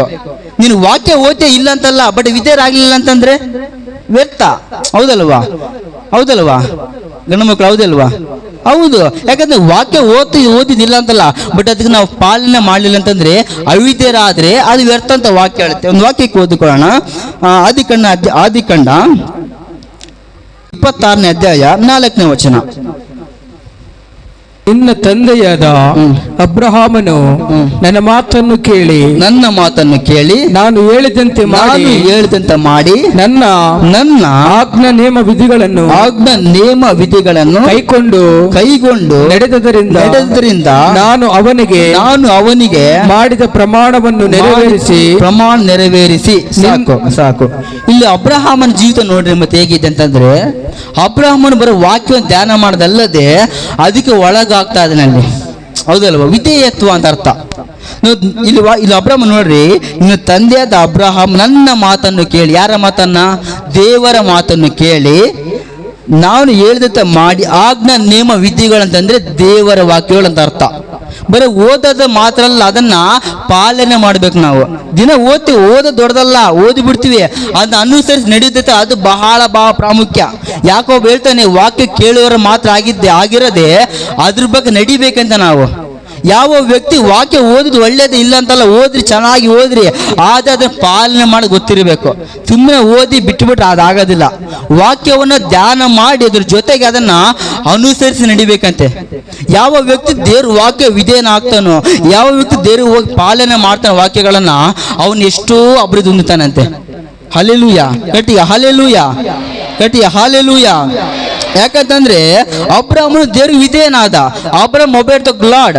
ದೇವ್ರ ಅಬ್ರಾಹ್ಮ ದೇವ್ರು ಯಾವಾಗ ವಿಧೇಯನಾದನೋ, ದೇವ್ರ ಅಬ್ರಾಹ್ಮನ ನಾವು ಕುಟುಂಬವನ್ನ, ನಾವು ಮಕ್ಕಳನ್ನ ಹೆಚ್ಚಿಗೆ ಅಭಿವೃದ್ಧಿ ಮಾಡ್ದ. ಒಂದು ಮಾತು ಕೇಳ್ರಿ, ತಂದೆ ತಾಯಿಗಳು ನೀವು ಅಭಿವೃದ್ಧಿ ಹೊಂದಬೇಕಂತಂದ್ರೆ ನೀವು ವಿಧೇಯರಾಗಿದ್ರೆ ಮಾತ್ರ ಸಾಧ್ಯ. ನಿನ್ನ ಮಕ್ಕಳು ಅಭಿವೃದ್ಧಿ ಹೊಂದಬೇಕಂದ್ರೆ ನೀನು ವಿಧೇಯರಾಗಬೇಕು ದೇವರಿಗೆ. ಉದಾಹರಣೆಯಾಗಿ ಅಬ್ರಾಹ್ಮ ಏನ್ ಮಾಡ್ದ ಗೊತ್ತಾ? ದೇವರಿಗೆ ವಿಧೇಯನಾದ, ಆತನನ್ನು ಅನುಸರಿಸಿ ನಡೆದುಕೊಂಡ. ಅಬ್ರಾಹ್ಮನ ಮೂಲಕ ಇಸಾಕನ ಅಭಿವೃದ್ಧಿ ಹೊಂದಿದ, ಹೌದಲ್ವಾ? ಇಸಾಕನ ಅಭಿವೃದ್ಧಿ ಹೊಂದಬೇಕು. ಇಸಾಕನ ಏನು ಮಾಡ್ದ? ಇಸಾಕನ ಕೂಡ ವಿಧೇಯನಾದ. ಇಸಾಕನ ಮೂಲಕ ಅವನ ಮಕ್ಕಳು ಅಭಿವೃದ್ಧಿ ಹೊಂದಿದ್ರು. ಹಂಗೆ ನಿಮ್ಮ ಕುಟುಂಬಗಳು ಕೂಡ ಅಭಿವೃದ್ಧಿ ಹೊಂದಬೇಕಂತಂದ್ರೆ ನಾವು ವಾಕ್ಯಕ್ಕೆ ವಿಧೇಯರಾಗಬೇಕು ಇವತ್ತು. ಹಲ್ಲೆಲೂಯಾ. ನಿಮ್ಮ ಮಕ್ಕಳು ಚೆನ್ನಾಗಿರ್ಬೇಕಂದ್ರೆ ಮೊದಲು ತಂದೆ ತಾಯಿಗಳು ವಿಧೇಯರಾಗಬೇಕು ದೇವ್ರ ವಾಕ್ಯಕ್ಕೆ. ತಂದೆ ತಾಯಿಗಳು ವಾಕ್ಯಗಳನ್ನು ಧ್ಯಾನ ಮಾಡಬೇಕು. ಅವರ ಮಕ್ಕಳ ಮುಂದೆ ಅವ್ರಿಗೆ ವಾಕ್ಯಗಳನ್ನು ಧ್ಯಾನ ಮಾಡೋದಕ್ಕೆ ನೀವು ಅಭ್ಯಾಸ ಮಾಡಬೇಕು. ನೀವು ತಂದೆ ತಾಯಿಗಳು ವಾಕ್ಯ ಓದದೆ ತಂದೆ ತಾಯಿಗಳೇ ಪಾಪಗಳನ್ನು ಮಾಡ್ತಾ ತಂದೆ ತಾಯಿಗಳೇ ಇಷ್ಟ ಬಂದ ಅನುಸರಿಸಿದ್ರೆ ನಿಮ್ಮ ಮಕ್ಕಳು ಶಾಪಗ್ರಸ್ತರಾಗ್ತಾರೆ ಅಂತ ವಾಕ್ಯ ಹೇಳುತ್ತೆ. ನಿಮ್ಮ ಮಕ್ಕಳು ಚೆನ್ನಾಗಿರ್ಬೇಕು, ನಿಮ್ಮ ಕುಟುಂಬ ಚೆನ್ನಾಗಿರ್ಬೇಕಂತಂದ್ರೆ ಮೊದಲು ದೇವರ ವಾಕ್ಯಕ್ಕೆ ನಾವು ವಿಧೇಯರಾಗಬೇಕು. ನಮ್ಮ ಕುಟುಂಬ ಏನಿದೆ, ಉದಾಹರಣೆ ನಮ್ಮ ಅಜ್ಜಿ ಆ ದೇವ್ರ ನಂಬಿದ್ಲು, ಅವರ ಮೂಲಕ ನಮ್ಮ ತಂದೆ ತಾಯಿ ದೇವ್ರ ನಂಬಿದ್ವಿ, ದೇವರ ಆರಾಧನೆ ಮಾಡ್ತಾ ಇದೀವಿ. ಅವರ ಮೂಲಕ ನಾವು ಇವತ್ತೇನಾಗಿದೆ ಅಭಿವೃದ್ಧಿ ಹೊಂದ್ತಾ ಇದ್ದೀವಿ. ಹಂಗೆ ನಮ್ಮ ಕುಟುಂಬಗಳು ಕೂಡ ಅರ್ಥ ಆಗೋದು. ನಿಮ್ಮ ಕುಟುಂಬಗಳು ಕೂಡ ನೀವು ತಂದೆ ತಾಯಿಗಳು ಏನ್ ಮಾಡ್ಬೇಕು, ದೇವ್ರ ವಿಧೇಯರಾಗಬೇಕು. ನಿಮ್ಮ ಮೂಲಕ ನಿಮ್ಮ ಮಕ್ಕಳು ಅಭಿವೃದ್ಧಿ ಹೊಂದುತ್ತಾರೆ, ಅವರ ಮೂಲಕ ಅವರ ಮಕ್ಕಳು ಅಭಿವೃದ್ಧಿ ಹೊಂದ್ತಾರೆ, ಅವರ ಮೂಲಕ ಅವರ ಮಕ್ಕಳು ಅಭಿವೃದ್ಧಿ ಹೊಂದ್ತಾ ಹೋಗ್ತಾರೆ. ಅಂದ್ರೆ ಈಗ ಅದು ಎಂಡುವರೆಗೆ ಅಭಿವೃದ್ಧಿ ಹೊಂದ್ತಾ ಹೋಗ್ತಾ ಇರುತ್ತೆ. ಯಾವಾಗ ದೇವರ ಆಜ್ಞೆಗಳು ಕೈಗೊಂಡಾಗ ಮಾತ್ರ, ಆತನಿಗೆ ವಿಧೇಯರಾದ್ರೆ ಮಾತ್ರ. ನೀವು ವಿಧೇಯರಾಗ್ಲಿಲ್ಲ ಅಂತಂದ್ರೆ, ನೀವು ದೇವ್ರ ಮಾತನ್ನ ಕೇಳಿಲ್ಲ ಅಂತಂದ್ರೆ, ನೀವು ನಂಬಲ್ಲ. ವಾಕ್ಯ ಹೇಳುತ್ತೆ, ನೀವು ನಿಮ್ಮ ಮಕ್ಕಳು ನಿಮ್ಮ ತಲೆ ಮಾತುಗಳು ಏನಿದ್ದಾವೆ ಶಾಪಕ್ಕೆ ಒಳಗಾಗ್ತಂತ ವಾಕ್ಯ ಹೇಳ್ತಾ ಇದೆ. ನೀವು ವಾಕ್ಯವನ್ನು ಧ್ಯಾನ ಮಾಡಲಿಲ್ಲ ಅಂತಂದ್ರೆ, ಆ ವಾಕ್ಯ ವಿಧೇಯರಾಗ್ಲಿ ಅಂತಂದ್ರೆ ನಮ್ಮ ಕುಟುಂಬಗಳು ಏನಿದ್ದಾವೆ ತಲೆ ಮಾರುಗಳಿಗೆ ಕೂಡ ಅದು ಶಾಪವಾಗಿ ಉಳಿದು ಬಿಡ್ತಂತೆ. ಈ ದಾವಿದನು ಕೂಡ ತಪ್ಪು ಮಾಡ್ತಾನೆ, ದೇವ್ರ ಮಾಡ್ತಾನೆ ಗೊತ್ತಾ, ದಾವಿದ ಶಿಕ್ಷೆ ಕೊಡದೆ ಅವನ ಮಕ್ಕಳ ಶಿಕ್ಷೆ ಕೊಡ್ತಾನೆ ಅಲ್ಲಿ. ಯಾಕೆ ಗೊತ್ತಾ, ದಾವಿದ ಮಾಡಿ ತಪ್ಪು ಅಂತೇಳಿ ತಿದ್ದುಕೊಳ್ಳೋಕ್ಕೋಸ್ಕರ. ಹಂಗೆ ನಾವು ಕೂಡ ಒಂದು ವೇಳೆ ನೀವು ಆರಾಮ ಇರ್ಬೋದು, ನೀವು ಶಾಪಕ್ಕೆ ಒಳಗಾದ್ರೆ ನಿಮ್ಮ ಮಕ್ಕಳು ಕೂಡ ಶಾಪಗ್ರಸ್ತರಾಗ್ತಾರೆ. ನಾವು ಹಂಗ ರೀತಿ ಆಗ್ಬಾರ್ದು ಅಂದ್ರೆ ಏನ್ ಮಾಡ್ಬೇಕು ಗೊತ್ತಾ, ದೇವರ ವಾಕ್ಯಗಳನ್ನು ಧ್ಯಾನ ಮಾಡಬೇಕು. ಅದ್ರ ಜೊತೆಗೆ ಅದಕ್ಕೆ ವಿಧೇಯರುಳ್ಳವರಾಗಿರ್ಬೇಕಂತೆ. ಹಲ್ಲೆಲೂಯಾ. ನೀವು ವಾಕ್ಯವನ್ನು ವಿಧೇಯರಾಗದೆ ವಾಕ್ಯವನ್ನು ಧ್ಯಾನ ಮಾಡದೆ ಹೋದ್ರೆ ನಿಮ್ಮ ತಲೆ ಮಾರ್ಗ ಏನಿದ್ದಾವೆ ಎಲ್ಲ ಕೂಡ ಶಾಪಕ್ಕೆ ಒಳಗಾಗ್ತವೆ ಅಂತ ವಾಕ್ಯ ಹೇಳ್ತಾ ಇದೆ. ನಾವು ಅದನ್ನೆಲ್ಲವನ್ನು ಬಿಟ್ಟು ವಾಕ್ಯ ಧ್ಯಾನಿಸುವಾಗ ಈ ಅಬ್ರಾಹ್ಮಣ ಏನು ಮಾಡ್ದ ಗೊತ್ತಾ, ದೇವರಿಗೆ ವಿಧೇಯನಾದ. ಹೌದಲ್ವಾ? ಅಬ್ರಾಹ್ಮನು ದೇವರಿಗೆ ವಿಧೇಯನಾದ. ಅಬ್ರಾಹ್ಮನ ಮೂಲಕ ತನ್ನ ಮಗನ ಅಭಿವೃದ್ಧಿ ಹೊಂದಿದ್ದ. ಆ ಇಸಾಕರ ಮೂಲಕ ಅವನ ಮಗ ಅಭಿವೃದ್ಧಿ ಹೊಂದಿದ್ದ. ಅವರ ಮಕ್ಕಳ ಮೂಲಕ ಎಲ್ಲರೂ ಅಭಿವೃದ್ಧಿ ಹೊಂದ್ತಾ ಇದ್ದಾರೆ ಇವತ್ತು. ಹೌದಲ್ವ? ನಾವು ಕೂಡ ನಮ್ಮ ಕುಟುಂಬ, ನಮ್ಮ ತಂದೆ ತಾಯಿಗಳು ದೇವರಿಗೆ ಮೊದಲು ವಿಧೇಯರಾಗಬೇಕು. ಅಂದ್ರೆ ದೇವ್ರ ವಾಕ್ಯಕ್ಕೆ ವಿಧೇಯರಾಗಬೇಕು.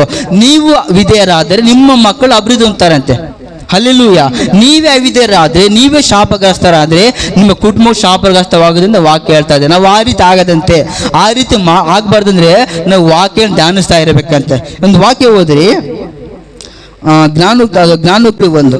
ಕಂದ, ನನ್ನ ಮಾತುಗಳನ್ನು ಅನುಸರಿಸು, ನನ್ನ ಆಜ್ಞೆಗಳನ್ನು ಮನಸ್ಸಿನಲ್ಲಿಟ್ಟುಕೋ, ನನ್ನ ಉಪದೇಶವನ್ನು ಕಣ್ಣು ಗುಡ್ಡಿನಂತೆ ಪಾಲಿಸು, ನನ್ನ ಆಜ್ಞೆಗಳನ್ನು ಕೈಕೊಂಡು ಬಾಳು, ಅವುಗಳನ್ನು ನಿನ್ನ ಬೆರಳುಗಳಿಗೆ ಉಂಗುರವಾಗಿ ಇಟ್ಟುಕೋ, ಹೃದಯದ ಅಲಿಗೆಯಲ್ಲಿ ಬರೆ. ಸಾಕು.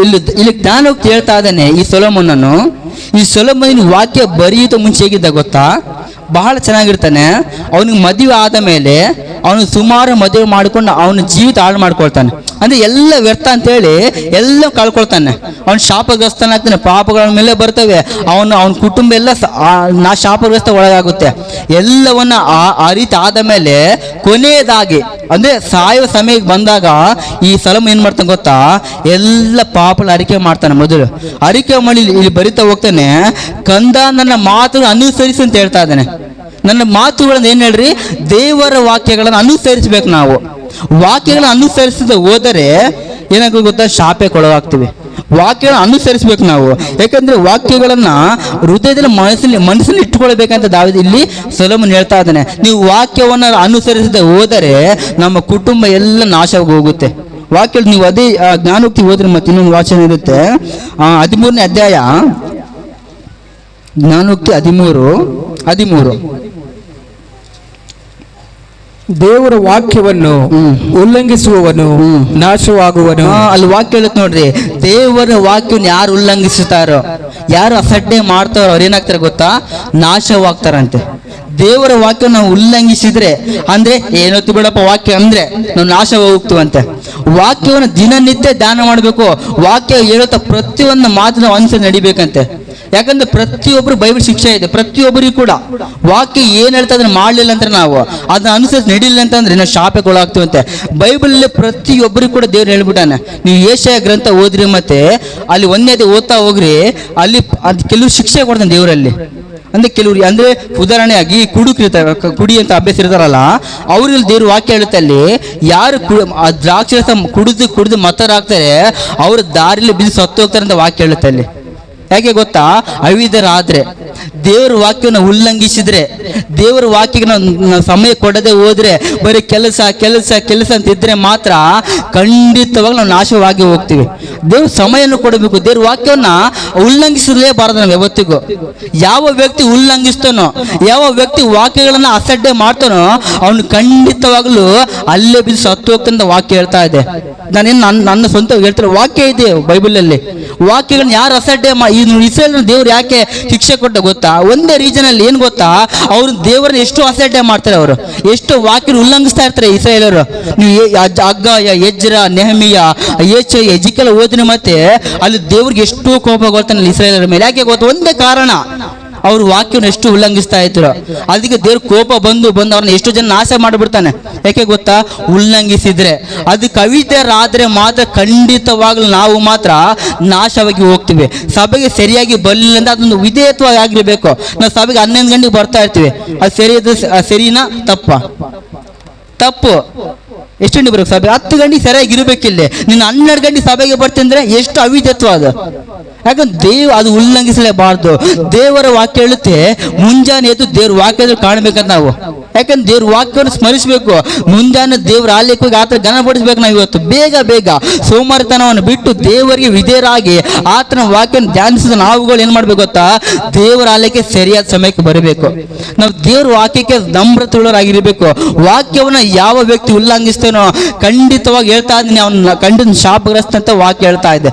ನಾವು ಯಾರು ಶಾಪಕ್ಕೆ ಒಳಗಾಗ್ಲೇ ಬರೋದು ಏನ್ ಮಾಡ್ಬೇಕು ಹೇಳ್ರಿ? ಏನ್ ಮಾಡ್ಬೇಕು? ಹಿಂದಿರೋರಲ್ಲ.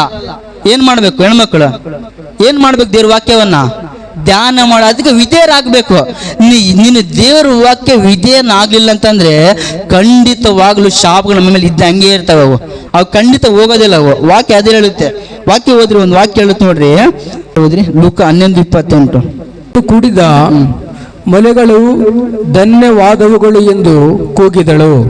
ಆತನು ಆಗನ್ನ ಬೇಡ, ದೇವರ ವಾಕ್ಯವನ್ನು ಕೇಳಿ ಅದಕ್ಕೆ ಸರಿಯಾಗಿ. ಒಂದ್ ನಿಮಿಷ, ಅದಕ್ಕೆ ಅಂದ್ರೆ ಅರ್ಥ ಏನು? ಅದಕ್ಕೆ ಅಂದ್ರೆ ಏನ್ ಹೇಳ್ರಿ?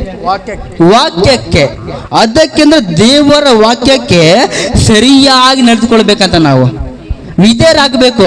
ವಾಕ್ಯವನ್ನು ಕೇಳೋದು ಮಾತ್ರ ಅಲ್ಲ, ಅದರಂತ ಪ್ರತಿಯೊಂದು ಮಾತುಗಳನ್ನ ಸರಿಯಾಗಿ ನಡಿಬೇಕಂತೆ. ಪ್ರತಿಯೊಂದು ಮಾತುಗಳು ಬೈಬಲ್ ಕುಡಿಬೇಡ ಅಂತ ಹೇಳಿದ್ರೆ ಕುಡಿಲೇಬಾರ್ದು, ಹೌದಲ್ವಾ? ನೀವು ಮತ್ತೆ ಕುಡಿದೀವಿ ಅಂತಂದ್ರೆ ಏಷ್ಯಾಗನ ತಿಳೋ ಪ್ರಕಾರ ಎಲ್ಲಿ ಕುಡಿದು ಅಲ್ಲಿ ಸತ್ತೋಗ್ಬಿಡ್ತೀವಿ ನಾವು. ಅದೇ ವಾಕ್ಯ ಹೇಳುತ್ತೆ. ವಾಕ್ಯ ಓದಿಸ್ಲೇಬೇಕಾರೆ ಅದನ್ನ ವಾಕ್ಯ ಹೇಳ್ತೀವಿ. ಯಾರು ಅಂತ್ಯಗಳನ್ನ ಮಾಡಿಸ್ತೀರಿ, ಅಂತ್ಯಗಳನ್ನ ಮಕ್ಕಳು ಕಟ್ತೀರಿ, ಅವ್ರು ಅಲ್ಲೇ ಸತ್ತಿರ್ತಾರೆ. ಅವ್ರ ಮಕ್ಕಳು ತಲಂ ಶಾಪಗ್ರಸ್ತ ಅಂತ ವಾಕ್ಯ ಹೇಳ್ತಾ ಇದೆ. ಯಾರ ಮಕ್ಕಳಿಗೆ ಅಂತ್ಯಗಳನ್ನ ಹಾಕಿಸ್ತೀರಿ, ಯಾರು ಗುಡಿಗೆ ಹೋಗ್ತೀರಿ, ಯಾರು ಹಬ್ಬಗಳಿಗೆ ಹೋಗ್ತೀರಿ, ಯಾರು ಜಾತ್ರೆ ಹೋಗ್ತೀರಿ, ಅವರೆಲ್ಲರೂ ಶಾಪಗ್ರಸ್ತರು ಅಂತ ವಾಕ್ಯ ಬರೆಯಲ್ಪಟ್ಟಿದೆ. ನಾವು ಶಾಪಗ್ರಸ್ತರು ಆಗ್ಬಾರ್ದು ಅಂತಂದ್ರೆ ಆತನ ಮಾತುಗಳನ್ನ ಸರಿಯಾಗಿ, ಸುಮ್ಮನೆ ಅಲ್ಲ, ಸರಿಯಾಗಿ ಅಂತ ಅರ್ಥ ಏನು ಗೊತ್ತೀರಿ? ಸರಿಯಾಗಿ ಅಂತಂದ್ರೆ ಅರ್ಥ ಏನು? ಸರಿಯಾಗಿ ಅಂದ್ರೆ ಕ್ರಮವಾಗಿ, ದೇವರ ವಾಕ್ಯ ಕ್ರಮವಾಗಿ ಅನುಸರಿಸಿದ್ರೆ ಮಾತ್ರ ನಾವು ಧನ್ಯರಂತೆ. ನೋಡಿ, ಎಷ್ಟು ಕ್ರೈಸ್ತರು ಹಬ್ಬಕ್ಕೆ ಹೋಗ್ತಾ ಇರ್ತಾರೆ, ಜಾತ್ರೆಗೆ ಹೋಗ್ತಾ ಇರ್ತಾರೆ. ಹಬ್ಬ ಇಷ್ಟ ಬಂದ ಪಿರ್ಲಬ್ಬ ಮಾಡೋದೆ, ಎಲ್ಲ ಹಬ್ಬಗಳು ಮಾಡಿ ಮಾಡಿ ಮಾಡಿ ಲಾಸ್ಟ್ ದೇವರೇನ ಕ್ಷಮಿಸಪ್ಪ ಅಂತ ಬರ್ತಾ ಇರ್ತಾರೆ. ಎಷ್ಟು ಅವಿಧತ್ವ ಇದು! ಸಭೆಗೆ ಬಂದು ದೀಕ್ಷೆ ತೆಗೆದುಕೊಂಡವರೇ ಗಣೇಶ ಹಬ್ಬದ ಕೂತ್ಕೊಂಡಿರ್ತಾರೆ. ಎಷ್ಟು ಅವಿಧತ್ವ ದೇವರಿಗೆ ಅದು. ನಾನು ಎಷ್ಟು ಜನ ನೋಡಿದ್ದೆ, ನಾನು ಕೆಲವು ಶೇರ್ಸ್ ನೋಡಿದ್ದೆ ನಾನು ಮೊಬೈಲಲ್ಲಿ. ಎಷ್ಟು ದೇವರ ಅವಿಧತ್. ನಿಜ ಹೇಳ್ತೇನೆ, ಬೇಜಾರಕ್ಕೆ ಹೋಗ್ಬೇಡ್ರಿ. ಯಾವ ವ್ಯಕ್ತಿ ದೇವರಿಗೆ ಸಮಯ ಕೊಟ್ಟು ದೇವರಿಗೆ ಕೊಡಬೇಕದನ್ನ. ನೀವು ದೇವರನ್ನು ಬಿಟ್ಟರೆ ಬೇರೆ ದೇವರನ್ನ ಅವಲಂಬಿಸಿದ್ರೆ ಶಾಪಗ್ರಸ್ತರಂತ ವಾಕ್ಯ ಹೇಳ್ತಾ ಇದೆ. ನೀವು ದೇವರನ್ನು ಬಿಟ್ಟರೆ ಬೇರೆ ದೇವ್ರ ಪೂಜೆ ಮಾಡಕ್ ಹೋದ್ರೆ ಈ ಕಡೆಗೆ ಒಂದು ಕಾಲು, ಆ ಕಡೆ ಒಂದು ಕಾಲು, ಹಂಗಿದ್ರೆ ಜೀವಿತ ಹೆಂಗಾಗುತ್ತೆ ಗೊತ್ತಾ? ಎಷ್ಟೋ ಶಾಪಗ್ರಸ್ತರಂತ ವಾಕ್ಯ ಹೇಳ್ತಾ ಇದೆ. ನಾವು ಹಂಗಾಗ್ಬಾರ್ದ್ರೆ ಏನ್ ಮಾಡ್ಬೇಕು ಗೊತ್ತಾ? ಏನ್ ಮಾಡ್ಬೇಕು? ಆಗ್ಬಾರ್ದಂದ್ರೆ ದಿನನಿತ್ಯ ವಾಕ್ಯಗಳನ್ನ ಧ್ಯಾನ ಮಾಡಬೇಕು. ಅದ್ರ ಜೊತೆಗೆ ಅವುಗಳನ್ನ ಅನುಸರಿಸಿ ನಡಿಬೇಕಂತೆ. ಯಾಕಂದ್ರೆ ದೇವರ ವಾಕ್ಯವನ್ನ ಅದಕ್ಕೆ ವಿಧೇಯರಾದ್ರೆ ಮಾತ್ರ ನಾವೆಷ್ಟೋ ಅಭಿವೃದ್ಧಿ ಹೊಂದುತ್ತೀವಿ, ಹೌದಲ್ವಾ? ಎಷ್ಟೋ ಅಭಿವೃದ್ಧಿ ಹೊಂದುತ್ತೀವಿ. ನಾವು ಒಂದು ವೇಳೆ ಆ ವಾಕ್ಯ ವಾಕ್ಯಗಳನ್ನ ಅಸಡ್ಡೆ ಮಾಡಿದ್ರೆ ಮಾತ್ರ ಖಂಡಿತವಾಗಿ ನಾಶವಾಗಿ ಹೋಗ್ತೀವಿ ನಾವು.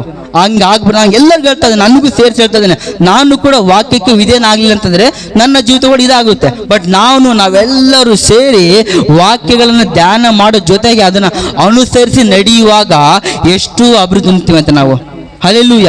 ಯೌವನಸ್ಥರು ದಿನನಿತ್ಯ ವಾಕ್ಯ ಓದ್ರೆ ನಿಮ್ಮ ಜೀವಿತ ಕಟ್ಟಿಕೊಳ್ಬೇಕಾದ್ರೆ ವಾಕ್ಯ ಬಹಳ ಬಹಳ ಪ್ರಾಮುಖ್ಯ. ವಾಕ್ಯ ಯಾವ ಯೌವನಸ್ಥ ಓದೋದಿಲ್ಲ ನಿಮ್ಮ ಜೀವಿತ ನೀವು ಮುಂದೆ ಬರಕ್ಕೆ ಸಾಧ್ಯನಿಲ್ಲ. ವಾಕ್ಯ ಬಹಳ ಪ್ರಾಮುಖ್ಯ. ಯಾಕಂದ್ರೆ ನೋಡಿ, ಆ ಮೇಲ್ಜಾತಿ ಹುಡುಗಿ 16 ವರ್ಷ ಹುಡುಗಿ ಅಷ್ಟೇ, ಕೇವಲ 16 ವರ್ಷ ಹುಡುಗಿ ವಾಕ್ಯಕ್ಕೂ ಎಷ್ಟೋ ತಾಪತ್ರ ಪಡ್ತಾ ಇದ್ದಾರೆ.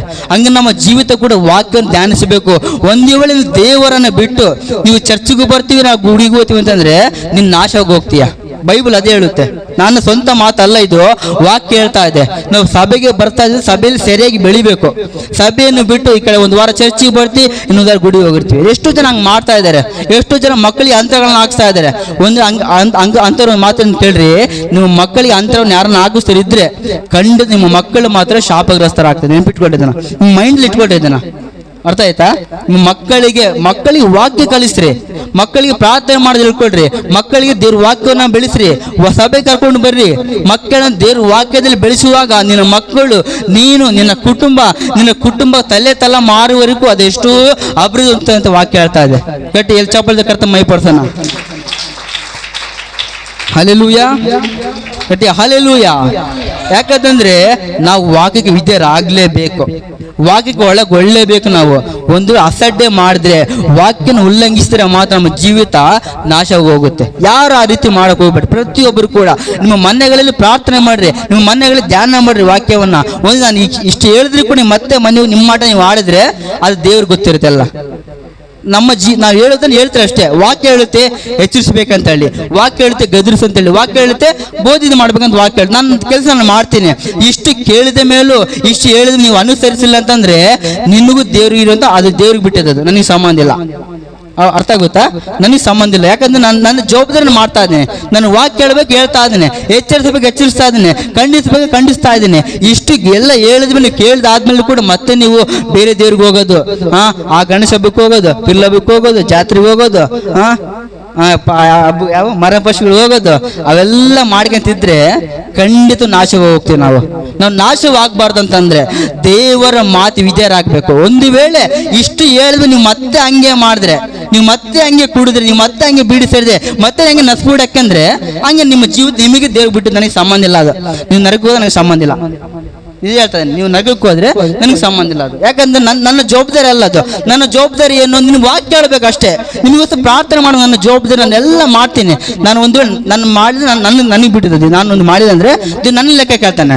ಬಟ್ ನೀವು ವಾಕ್ಯವನ್ನು ಕೇಳಿ ಅದಕ್ಕೆ ಧ್ಯಾನ ಮಾಡದೆ ಹೋದ್ರೆ, ನೀವು ಮತ್ತೆ ಹಬ್ಬಗಳಿಗೆ ಹೋಗಂತ ಅದು ಮಾಡಿ ಅಂತಿದ್ರೆ ಖಂಡಿತ ನಾಶವಾಗ್ತಂತ ವಾಕ್ಯ ಹೇಳ್ತಾ ಇದೆ. ಯಾಕಂದ್ರೆ ವಾಕ್ಯ ಹೇಳುತ್ತೆ ನೋಡ್ರಿ, 1 ಯೋಹಾನನು 2:3-6.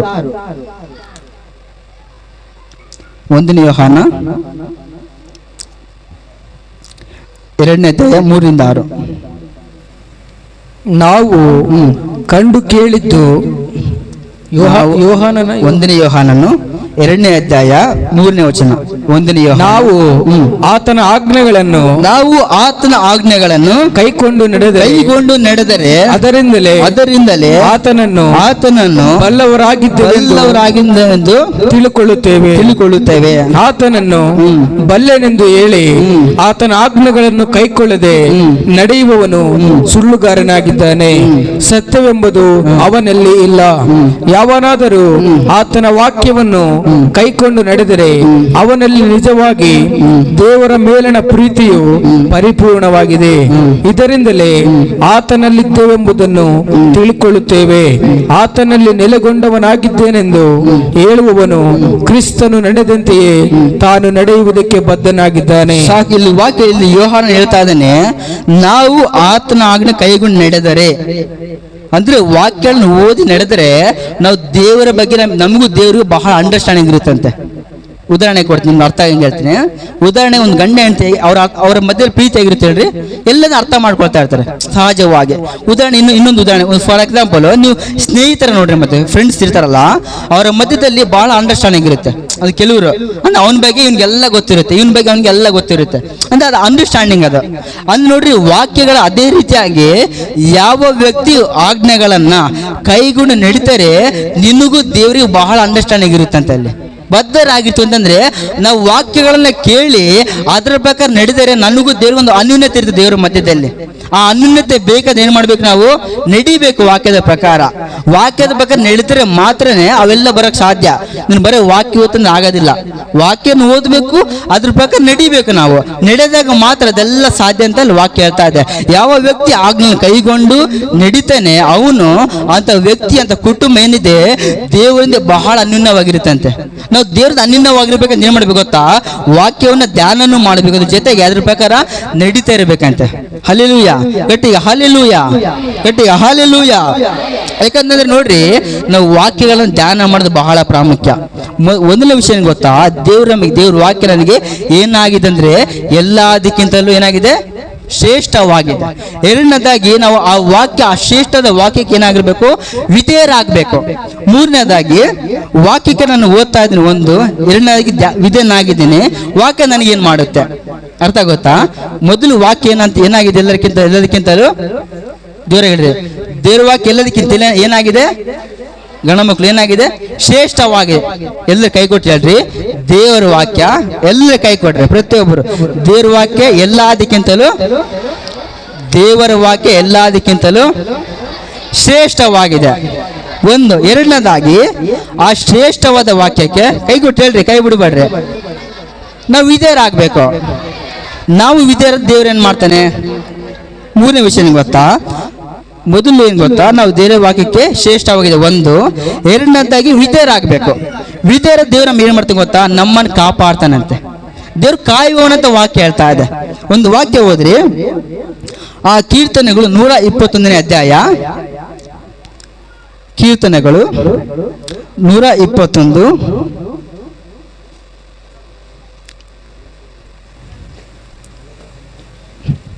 ನಿನ್ನನ್ನು ಕಾಯುವ 3ನೇ ವಚನದಿಂದ. ಆತನು ನಿನ್ನ ಪಾದಗಳನ್ನು ಕದಲಗೊಳಿಸದಿರಲಿ, ನಿನ್ನನ್ನು ಕಾಯುವವನು ತೂಕಡಿಸದಿರಲಿ. ಇಗೋ, ಇಸ್ರಾಯೇಲರನ್ನು ಕಾಯುವಾತನು ತೂಕಡಿಸುವುದಿಲ್ಲ, ನಿದ್ರಿಸುವುದಿಲ್ಲ. ನಿನ್ನನ್ನು ಕಾಯುವವನು ಯೆಹೋವನೇ, ನಿನ್ನ ಬಲಗಡೆಯಲ್ಲಿ ನೆರಳಿನಂತೆ ನಿಂತಿರುವಾತನು ಯೆಹೋವನೇ. ಹಗಲಲ್ಲಿ ಸೂರ್ಯನು, ഇരുಳಲ್ಲಿ ಚಂದ್ರನು ನಿನ್ನನ್ನು ಬಾಧಿಸುವುದಿಲ್ಲ. ಯೆಹೋವನು ನಿನ್ನನ್ನು ಎಲ್ಲಾ ಕೇಡಿನಿಂದ ತಪ್ಪಿಸುವನು, ನಿನ್ನ ಪ್ರಾಣವನ್ನು ಕಾಯುವನು. ನೀನು ಹೋಗುವಾಗಲೂ ಬರುವಾಗಲೂ ಇಂದಿನಿಂದ ಸದಾ ಕಾಲವು ಯೆಹೋವನು ನಿನ್ನನ್ನು ಕಾಪಾಡುವನು. ಸಾಕು. ಹಲ್ಲೆಲೂಯಾ. ಎಲ್ಲರೂ ಗಟ್ಟಿಗೆ ಆಮೇಲೆ ಎಂಬುದಾಗಿ ಹೇಳೋಣ. ಹಲ್ಲೆಲೂಯಾ. ಇಲ್ಲಿ ದಾವೀದನು ಹೇಳ್ತಾ ಇದ್ದ ಕೀರ್ತನೆ ಭಾಗದಲ್ಲಿ ಮೊದಲ ವಿಷಯ ಗೊತ್ತಾ, ನಾವು ದೇವರ ವಾಕ್ಯ ನನಗೆ ಏನಾಗಿದೆ ಅಂದ್ರೆ ಎಲ್ಲದಕ್ಕೂ ಶ್ರೇಷ್ಠವಾಗಿದೆ ಒಂದು, ನೆನಪು ಇಟ್ಕೊಳ್ರಿ. ಎರಡನೇದಾಗಿ ಆ ಶ್ರೇಷ್ಠವಾದ ವಾಕ್ಯಕ್ಕೆ ನಾನು ವಿಧೇಯನಾದ್ರೆ, ನಾನು ಒಳಗೊಂಡ್ರೆ, ನಾನು ನಡೆದರೆ ದೇವರಮ್ಮ ಕಾಪಾಡ್ತಾನಂತೆ. ಈ ವಾಕ್ಯಗಳು ನಮ್ಮನ್ನ ಕಾಪಾಡ್ತವೆ. ನಾನು ಯಾಕೆ ಒಂದು ಸಾಕ್ಷಿ ಹೇಳಬೇಕಾದ್ರೆ ನಾನು ಮರ್ತೋಗ್ತೇನೆ ಬರೆಯೋದನ್ನ. ನಾನು ಶ್ರಾವಣ ಬೆಂಗಳೂರಿಂದ ಬರ್ತಾ ಇದ್ವಿ, ಹಾಸ್ಪಿಟ್ಲಿಗೆ ಕೆಲ್ಸಕ್ಕೆ ಹೋಗಿದ್ದೆ. ನಾನು ಶ್ರಾವಣ ವಾಪಸ್ ಬರ್ತಿರುವಂಥ ಸಮಯದಲ್ಲಿ ಏನಾಗುತ್ತೆ ಅಂದ್ರೆ, ಆನಗಲ್ ಹತ್ರ ಬರ್ತಿರುವಾಗ ಒಬ್ಬ ಚಿಕ್ಕ ಹುಡುಗ, ನನ್ನ ಪ್ರಕಾರ ಒಂದು 5 ವರ್ಷ ಹುಡುಗ ಅನ್ಕೊಳ್ತೀನಿ ಅಷ್ಟೇ. ಸುಮಾರು ರಾತ್ರಿ 1:30 ಆಗಿತ್ತಂಗ, 1:30 2 ಗಂಟೆ 1:20 ಆಗಿತ್ತು ಅನ್ಕೊಳ್ತೀನಿ ಟೈಮಿಂಗ್. ಆ ಟೈಮಲ್ಲಿ ಬಸ್ನಲ್ಲಿ ಬರ್ತಿರುವಾಗ ಒಂದು 5 ವರ್ಷ ಹುಡುಗ, ಯಾರೋ ಒಂದು ಫ್ಯಾಮಿಲಿ, ಅವರು ಕೂಡ ಎಲ್ಲೋ ಹೋಗಿದ್ದ. ಅವರು ಕೂಡ ಬಂದು ಅದೇ ಟೈಮ್ ಆನಗಲ್ ಹತ್ರ ಅವರು ಇಳಿದಿದ್ದಾರೆ. ನಮ್ಮ ಆನಗಲ್ ಬಸ್ ಕಾಮನ್ ಆಗಿ ಆನಗಲ್ ಬಸ್ ಬಂದು ಅದು ರಾಂಪುರ, ಅದು ಆನಗಲ್ ಸ್ಟಾಪ್ ಇಲ್ಲ, ಅದು ಎಕ್ಸ್ಪ್ರೆಸ್ ಗಾಡಿ, ಅದು ಆನಗಲ್ ಸ್ಟಾಪ್ ಇರಲಿಲ್ಲ. ಇದು ಆ ಆನಗಲ್ ಮೇಲೆ ಫ್ಲೇವರ್ ಮೇಲೆ ಹೋಗ್ತಾ ಇರುವಾಗ ಏನಾಯ್ತು ಅಂತಂದ್ರೆ, ಆ ಸಡನ್ ಆಗಿ ಹುಡುಗ ನಮ್ಮ ಬಸ್ಗೆ ಅಡ್ಡ ಬಂದ್ಬಿಟ್ಟ. ಸಡನ್ ಆಗಿ ಚಿಕ್ಕ ಒಂದು 5 ವರ್ಷ ಹುಡುಗ ಅಷ್ಟೇ. ಆ ತಂದೆ ತಾಯಿ ಅವ್ನು ನೋಡ್ಕೊಂಡಿಲ್ಲ. ಆ ಹುಡುಗ ಏನ್ ಮಾಡಿದ್, ಯಾವ್ದು ಜಾಸ್ತಿ ಓಡಿ ಬಂದ್ಬಿಟ್ಟು ಹಿಂಗೆ ಸಡನ್ ಆಗಿ. ಆ ಹುಡುಗ ಓಡಿ ಬಂದ ತಕ್ಷಣ ನೀವು ನಂಬಲ್ಲ, ಬಸ್ ಹಿಂದ್ ಟೈರ್ ಇತ್ತಲ್ಲ ಅದ್ರ ಮುಂದೆ ಬಿದ್ದ ಹುಡುಗ. ಒಳ ಅಡೆಯಲ್ಲಿ ಇದ್ದಾನೆ, ಜಸ್ಟ್ ಮಿಸ್. ಇದಕ್ಕೆ ಡ್ರೈವರ್ ಏನ್ ಮಾಡ್ತಂದ್ರೆ, ಆ ಬಸ್ಸನ್ನ, ಆ ಹೈವೇ ಮೇಲೆ ಹೋಗಿ ಬಸ್ಸನ್ನ ಸಡನ್ ಆಗಿ ಕಡೆಗೆ ತಿರ್ಸಿಬಿಟ್ಟ. ಹಿಂಗೆ ಮುಂದೆ ಒಂದು ದೊಡ್ಡ ಕಟ್ಟೆ ತರ ಇತ್ತು, ಆ ಕಟ್ಟೆ ಕಡೆ ಬಸ್ ಹೋಗ್ಬಿಡ್ತು. ಆ ಸುಮ್ಮನೆ 40 ಜನ ಇದ್ರು ಆ ಬಸ್ ಒಳಗಿದ್ವಿ. ದೇವ್ರ ಹೆಂಗ್ ಕಾಪಾಡ್ದ ಗೊತ್ತಾ, ಆ ಅಡೆಯಲ್ಲಿ ಬಿದ್ದ ಹುಡುಗು ಏನಾಗ್ಲಿಲ್ಲ. ಜಸ್ಟ್ ಆ ವ್ಯಕ್ತಿ ಹಂಗೆ ಬ್ರೇಕ್ ಹಾಕಿದ ತಕ್ಷಣ ಆ ಹುಡುಗ ಟೈರ್ ಮುಂದೆ ಇದ್ದಾನೆ, ಅದು ಟೈರ್ ಹತ್ತಿಲ್ಲ ಹುಡುಗನ ಮೇಲೆ. ಜಸ್ಟ್ ದೇವ್ರು ಕಾಪಾಡ್ದ. ಇಲ್ಲಿ ನಮ್ಮ ಬಸ್ಗಳು ಸುಮ್ಮನೆ 40 ಜನ ಇದ್ವಿ, ದೇವ್ರು ನಮ್ಮನ್ನು ಕಾಪಾಡ್ದ.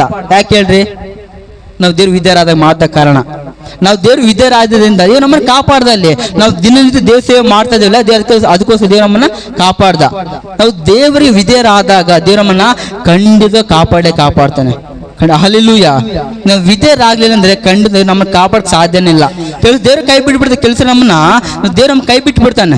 ಕೆಲವು ಸಾರಿಗಳು, ಕೆಲವು ಸಾರಿ ನಾವು ಪಾಪಕ್ಕೆ ಮಾಡ್ತಾ ಮಾಡ್ತಾ ಮಾಡ್ತಾ ಕುಡಿದು ಕುಡಿದು ಕುಡಿದು ಸಿಗರೇಟ್ ಸೇದಿ ಬಿಡಿ ಸೇದಿ ನೆಸ್ಬಿಟ್ಟು ತಿಕ್ಕಿ ಅವಿಧೇಯರಾದ್ರೆ ಖಂಡಿತ ದೇವ್ರ ನಮ್ಮ ಕೈ ಬಿಟ್ಟು ಬಿಡ್ತಾನೆ. ಏನ ಮಾಡಿ ಅದನ್ನ ಸಂಬಂಧ ಇಲ್ಲ.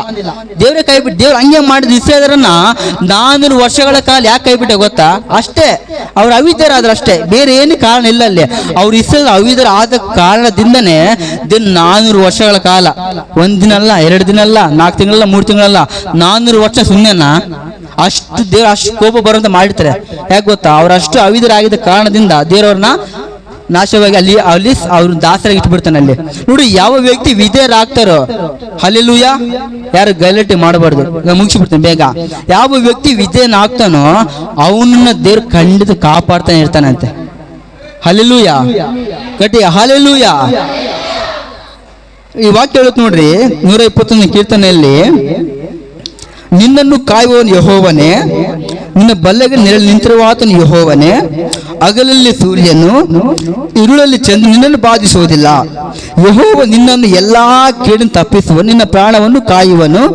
ನೀನು ಹೋಗುವಾಗಲೂ ಬರುವಾಗಲೂ ಇಂದಿನಿಂದ ಸದಾಕಾಲ ಯೆಹೋವನನ್ನು ಕಾಪಾಡುವನು. ಈ ವಾಕ್ಯ ಇಲ್ಲುತ್ತೆ, ದೇವ್ರ ವಾಕ್ಯ ನಮ್ಗೆ ಕಾಪಾಡುತ್ತಂತೆ. ಯಾಕೆ ಹೆಂಗೆ ಕಾಪಾಡುತ್ತೆ ಅಂದ್ರೆ, ಉದಾಹರಣೆ ಆಗಿ ಒಂದು ಪ್ರಶ್ನೆ, ಇಲ್ಲೊಂದು ವಾಕ್ಯ, ಒಂದು ವಚನ ಇದೆ ನೋಡ್ರಿ, 6ನೇ ವಚನ. ಹಗಲಲ್ಲಿ ಸೂರ್ಯನು, ಇಲ್ಲಲ್ಲಿ ಚಂದ್ರನು. ಸೂರ್ಯ ನಿಮ್ಮನ್ನು ಯಾವತ್ತರ ಹಾನಿ ಮಾಡಿದ್ಯಾ? ಸೂರ್ಯ ಇದೆ ಗೊತ್ತ ಹೊರಗಡೆ, ಅದು ನಿಮ್ಮನ್ನು ಯಾವತ್ತರ ಹಾನಿ ಮಾಡಿದ? ಹಗಲಲ್ಲಿ ಸೂರ್ಯನಂತ ಸ್ಪಷ್ಟವಾಗಿ ಮೆನ್ಷನ್ ಆಗಿದೆ ನೋಡ್ರಿ ಅಲ್ಲಿ. ಮತ್ತೆ ಬೈಬಲ್ ನೋಡ್ರಿ ಒಂದ್ಸಾರಿ ಎಲ್ಲರೂ, ಅದು ಏನಂತಿದ್ದು ಒಂದ್ಸರಿ ಓದ್ರಿ, ನೀವೇ ಓದ್ರಿ. ಹಗಲಲ್ಲಿ ಸೂರ್ಯನು, ಉದಾಹರಣೆಯಾಗಿ ಅರ್ಥ, ಸೂರ್ಯ ನಿಮ್ಮನ್ನು ಯಾವತ್ತರ ಹಾನಿ ಮಾಡಿದಾನ? ನನ್ನ ಭಾಷೆ ಅರ್ಥ ಆಗುತ್ತೆ ನಿಮಗೆ? ಸೂರ್ಯ ಅಂದ್ರೆ ಸನ್ ಯಾವತ್ತ ನಿಮ್ಗೆ ಹಾನಿ ಮಾಡಿದಾನ? ತೊಂದರೆ ಮಾಡಿದಾನೆ? ಯಾವ್ದಾದ್ರು ತೊಂದರೆ ಇಲ್ಲ.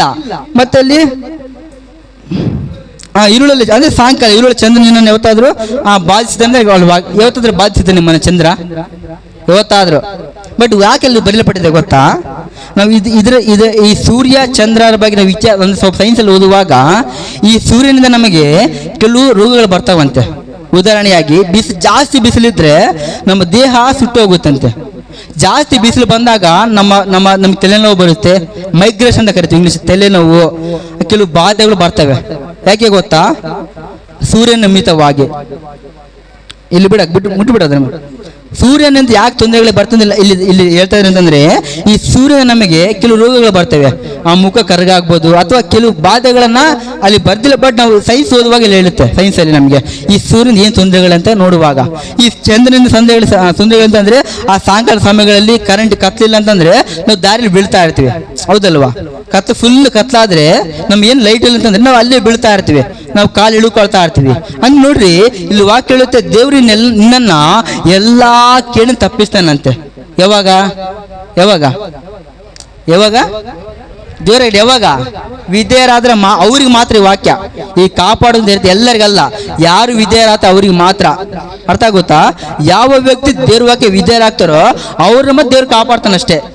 ಎಲ್ಲರಂತ ದೇವ್ರು ಎಲ್ಲರನ್ನ ಕಾಪಾಡ್ದಿಲ್ಲ ಅಂತಲ್ಲ, ಬಟ್ ಅವಿಧೇಯರ ಆತ ಇದ್ರೆ 1 ಟೈಮ್ ಓಕೆ, 2 ಟೈಮ್ ಓಕೆ, ನೀವು ದಿನನಿತ್ಯ ಅವಿಧೇಯರ ಆಗ್ತಾ ಇದ್ರೆ ದೇವ್ರು ಏನು ಮಾಡೋಕ್ಕಾಗಲ್ಲ. ಅವಾಗ ನಿಮ್ಮನ್ನ ಶಾಪಗೊಳಗಿಸ್ತಾರೆ ದೇವರು. ನೋಡ್ರಿ, ವಾಕ್ಯ ಹೇಳುತ್ತೆ, ದೇವರು ದೇವ್ರಿಗೆ ವಾಕ್ಯ ಕಾಪಾಡ್ತಂತೆ. ನಾವು ವಾಕ್ಯವನ್ನು ಧ್ಯಾನಿಸಿದಲ್ಲದೆ ವಿಧೇಯರಾದಾಗ ನಮ್ಮನ್ನ ದೇವ್ರು ಕಾಪಾಡ್ತಾ, ಪ್ರತಿಯೊಂದು ಕ್ಷಣ ಕಾಪಾಡ್ತಾನೆ, ಪ್ರತಿಯೊಂದು ನಿಮಿಷ ದೇವ್ರು ನಮ್ಮನ್ನು ಕಾಪಾಡ್ತಾನೆ. ವಾಕ್ಯ ಹೇಳುತ್ತೆ, ಒಂದು ವಾಕ್ಯ ಓದಿ, 119ನೇ ಕೀರ್ತನೆ 93ನೇ ವಚನ ಸರಿ ಓದ್ರಿ. ಕೀರ್ತನೆ 119. ನಾನು ನಿನ್ನ ನೇಮಗಳನ್ನು ಎಂದಿಗೂ ಮರೆಯುವುದಿಲ್ಲ, ಅವುಗಳಿಂದ ನನ್ನನ್ನು ಬದುಕಿಸಿದ್ದಿ. ನಾನು ಸಾಕು ಅಲ್ಲಿ ವಾಕ್ಯ ಹೇಳುತ್ತೆ ನೋಡ್ರಿ, 93ನೇ ವಚನ. ನಾನು ನಿನ್ನ ನೇಮಗಳು ಎಂದಿಗೂ ಮರೆಯುವುದಿಲ್ಲ, ಅವುಗಳಿಂದ ನನ್ನನ್ನು ಬದುಕಿಸಿದ ಅರ್ಥ ಏನು ಗೊತ್ತಾ? ನಾವು ಇದ್ದೀವಿ ಅಂತ ಅರ್ಥ. ಅಂದ್ರೆ ದೇವರ ವಾಕ್ಯ ವಿಧೇಯರಾದಾಗ ದೇವರ ಮನೆ ಬದುಕಿಸ್ತಾನಂತೆ. ಯಾವ ಶಾಪಗಳಿಗೂ, ಯಾವ ತೊಂದರೆಗಳಿಗೂ, ಯಾವುದಕ್ಕೂ ನಮ್ಮ ಗುರಿ ಮಾಡಿ ದೇವರ ಮನೆ ಕಾಪಾಡ್ತಾ ಬರ್ತಾನಂತೆ. ಉದಾಹರಣೆ ಯಾರು ಯೇಸೋಪ ನೋಡ್ರಿ, ಯೇಸೋಪನ್ನ ಸ್ವಂತ ಅಣ್ಣ ತಮ್ಮ ತೆಗೆದುಕೊಂಡು ಮಾರಿಬಿಟ್ರು. ಆದ್ರೆ ಯೇಸೋಪ ದೇವರಿಗೆ ವಿಧೇಯನಾದ ಕಾರಣದಿಂದ ದೇವರವನ್ನು ಕಾಪಾಡ್ತಾ ಬಂದಂತೆ. ಈ ಶದ್ರಕ್ ಮೇಷ ಅಬ್ದೇವ್ರು ಬೆಂಕಿಯಲ್ಲಿ ಹಾಕಿದ್ರು. ದೇವ್ರು ಯಾಕೆ ಕಾಪಾಡ್ದೆ ಗೊತ್ತಾ? ಅವರು ದೇವ್ರ ವಿದ್ಯದ ಆದ್ರೆ ಮಾತ್ರ. ಈ ದಾನಿಯೇಲನ ಸಿಂಹದ ಗವಿ ಹಾಕಿದ್ರು, ದೇವ್ರಿಗೆ ಯಾಕೆ ಕಾಪಾಡ್ದೆ ಗೊತ್ತಾ? ವಿಧೇಯ ಆದ್ರಿಂದ. ನೋಡ್ರಿ, ನಾವು ದೇವ್ರು ಯಾವಾಗ ವಿಧೇಯರಾಗ್ತೀವಿ ದೇವ್ರಮ್ಮನ ಕಾಪಾಡ್ತಾ ಬರ್ತಾನಂತೆ. ದೇವ್ರ ವಾಕ್ಯಗಳು ನಮ್ಮ ಹೃದಯದಲ್ಲಿ ಇದ್ದಾಗ, ಈ ವಾಕ್ಯ ಧ್ಯಾನ ಮಾಡುವಾಗ, ಇದಕ್ಕೆ ಒಳಗೊಂಡಾಗ ಮಾತ್ರ ದೇವ್ರಮ್ಮನ ಕಾಪಾಡ್ತಾ ಬರ್ತಾ ಇರ್ತಾನೆ. ಒಂದ್ ವೇಳೆ ನಾವು ಅವಿಧೇಯರಾದ್ರೆ ಮಾತ್ರ ನಾವು ಬಹಳ ನಷ್ಟ ಅನುಭವಿಸಬೇಕಾಗುತ್ತೆ. ಯಾಕಂದ್ರೆ ವಾಕ್ಯ ಹೇಳುತ್ತೆ, ಅದೇ 119 ಕೀರ್ತನೆ 105 ವಚನ ಓದ್ರಿ, ಮುಗಿಸ್ ಬೇಗ. ನಿನ್ನ ವಾಕ್ಯವು ನನ್ನ ಕಾಲಿಗೆ ದೀಪವು, ನನ್ನ ದಾರಿಗೆ ಬೆಳಕು, ದಾರಿಗೆ ಬೆಳಕಾಗಿದೆ. ನೋಡ್ರಿ, ಯಾವ ವ್ಯಕ್ತಿ ವಾಕ್ಯಗಳನ್ನ ಧ್ಯಾನ ಮಾಡ್ತಾನೋ, ಯಾವ ವ್ಯಕ್ತಿ ವಾಕ್ಯ ಅನುಸರಿಸಿ ನಡೀತಾನೋ, ಆ ವ್ಯಕ್ತಿನ ದೇವರು ಕಾಪಾಡ್ತಾ ಹೋಗ್ತಾನಂತೆ. ನೋಡ್ರಿ, ಕಾಲಿಗೆ ಏನಾಗೋದಿಲ್ಲ, ಕಾಲಿಗೆ ಒಂದು ಕಲ್ಲು ಅಡ್ಡ ಬರೋ ದೇವ್ರು ಕಾಪಾಡ್ತಾನಂತೆ. ಯಾವಾಗ? ವಿಧೇಯರಾದ್ರೆ ಮಾತ್ರ. ಹಲ್ಲೆಲೂಯಾ. ಮತ್ತೆ ನನ್ನ ದಾರಿಗೆ ಬೆಳಕಾಗಿದೆ ಅಂತ ವಾಕ್ಯ ಹೇಳ್ತಾರೆ. ನೀವು 90ನೇ ಕೀರ್ತನೆ ಒಂದ್ಸಾರಿ ಓದ್ರಿ. 90ನೇ ಕೀರ್ತನೆ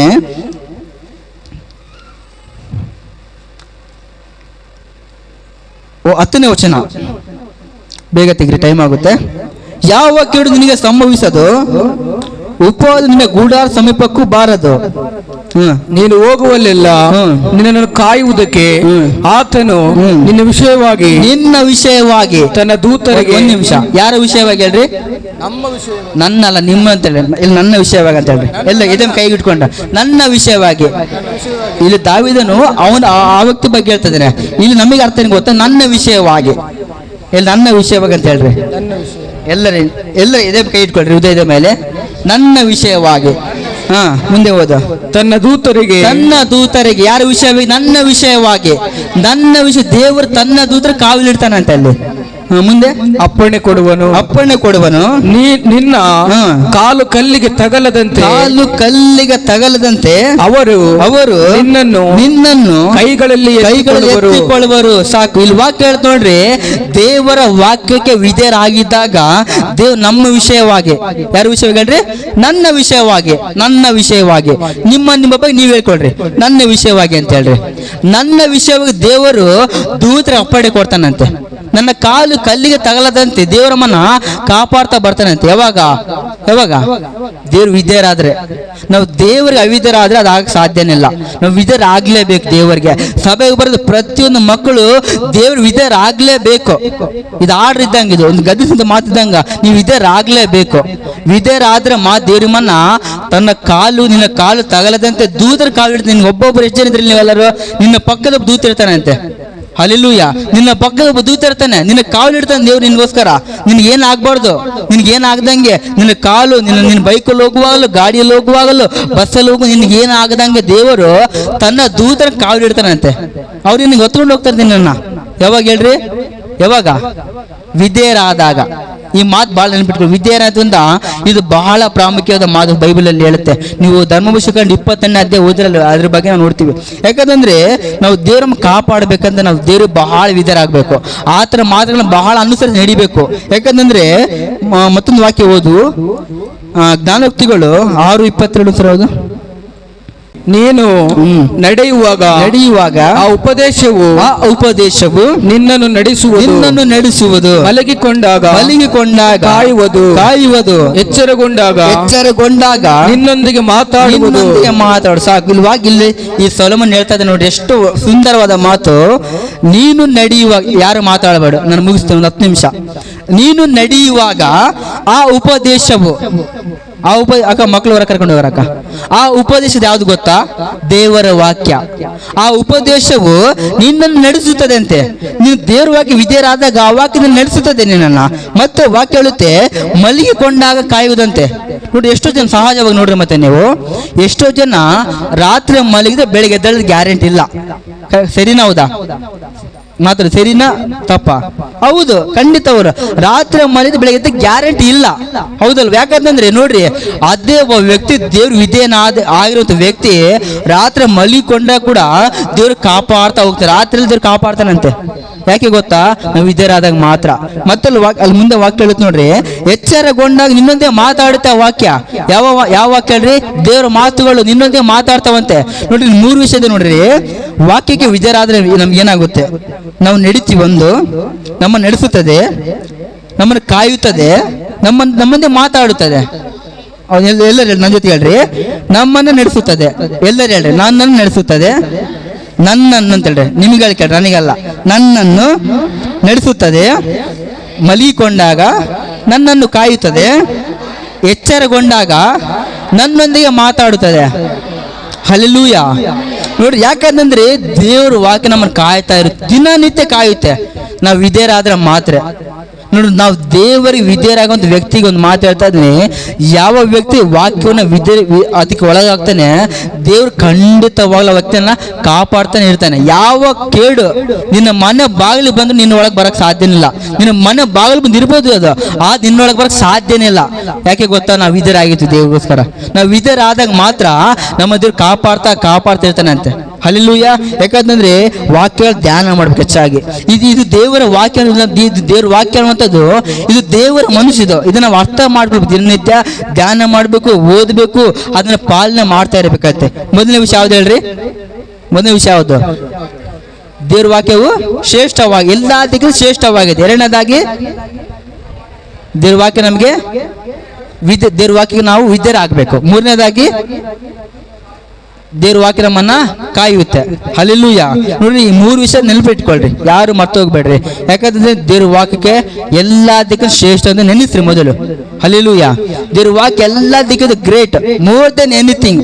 ಬಯಲಿಗಿಂತಲೂ, ಬಂಗಾರಕ್ಕಿಂತಲೂ, ಕುಟುಂಬಕ್ಕಿಂತಲೂ, ಮಕ್ಕಳಿಗಿಂತಲೂ, ಐಶ್ವರ್ಯಕ್ಕಿಂತಲೂ, ಹಣಕ್ಕಿಂತಲೂ, ನಮ್ಮ ಗಾಡಿಗಿಂತಲೂ, ನಮ್ಮ ಎಲ್ಲದಕ್ಕಿಂತ ದೇವ್ರ ವಾಕ್ಯ ಶ್ರೇಷ್ಠವಾದದ್ದು. ಆ ಶ್ರೇಷ್ಠವಾದ ವಾಕ್ಯಕ್ಕೆ ನಾನು ವಿಧೇಯರಾಗಬೇಕು. ಏನಾಗ್ಬೇಕು ಹೇಳ್ರಿ? ವಿಧೇಯರಾಗಿ ದೇವ್ರ ವಾಕ್ಯಗಳನ್ನ ಗಮನಿಸಿ ನಡಿಬೇಕು, ಅದನ್ನ ಅನುಸರಿಸಬೇಕು. ಅನುಸರಿಸಿ ನಮ್ಗೆ ಏನಾಗುತ್ತೆ? ದೇವ್ರ ನಮ್ಮನ್ನ ಏನ್ ಮಾಡ್ತಾನೆ? ಕಾಪಾಡ್ತಾನೆ, ಕಾಯುತ್ತಾನೆ. ಹಲ್ಲೆಲೂಯ. ಎಲ್ಲ ಕಣ್ಣು ಮುಚ್ಚಿ ಪ್ರಾರ್ಥನೆ ಮಾಡಿಕೊಳ್ಳೋಣ.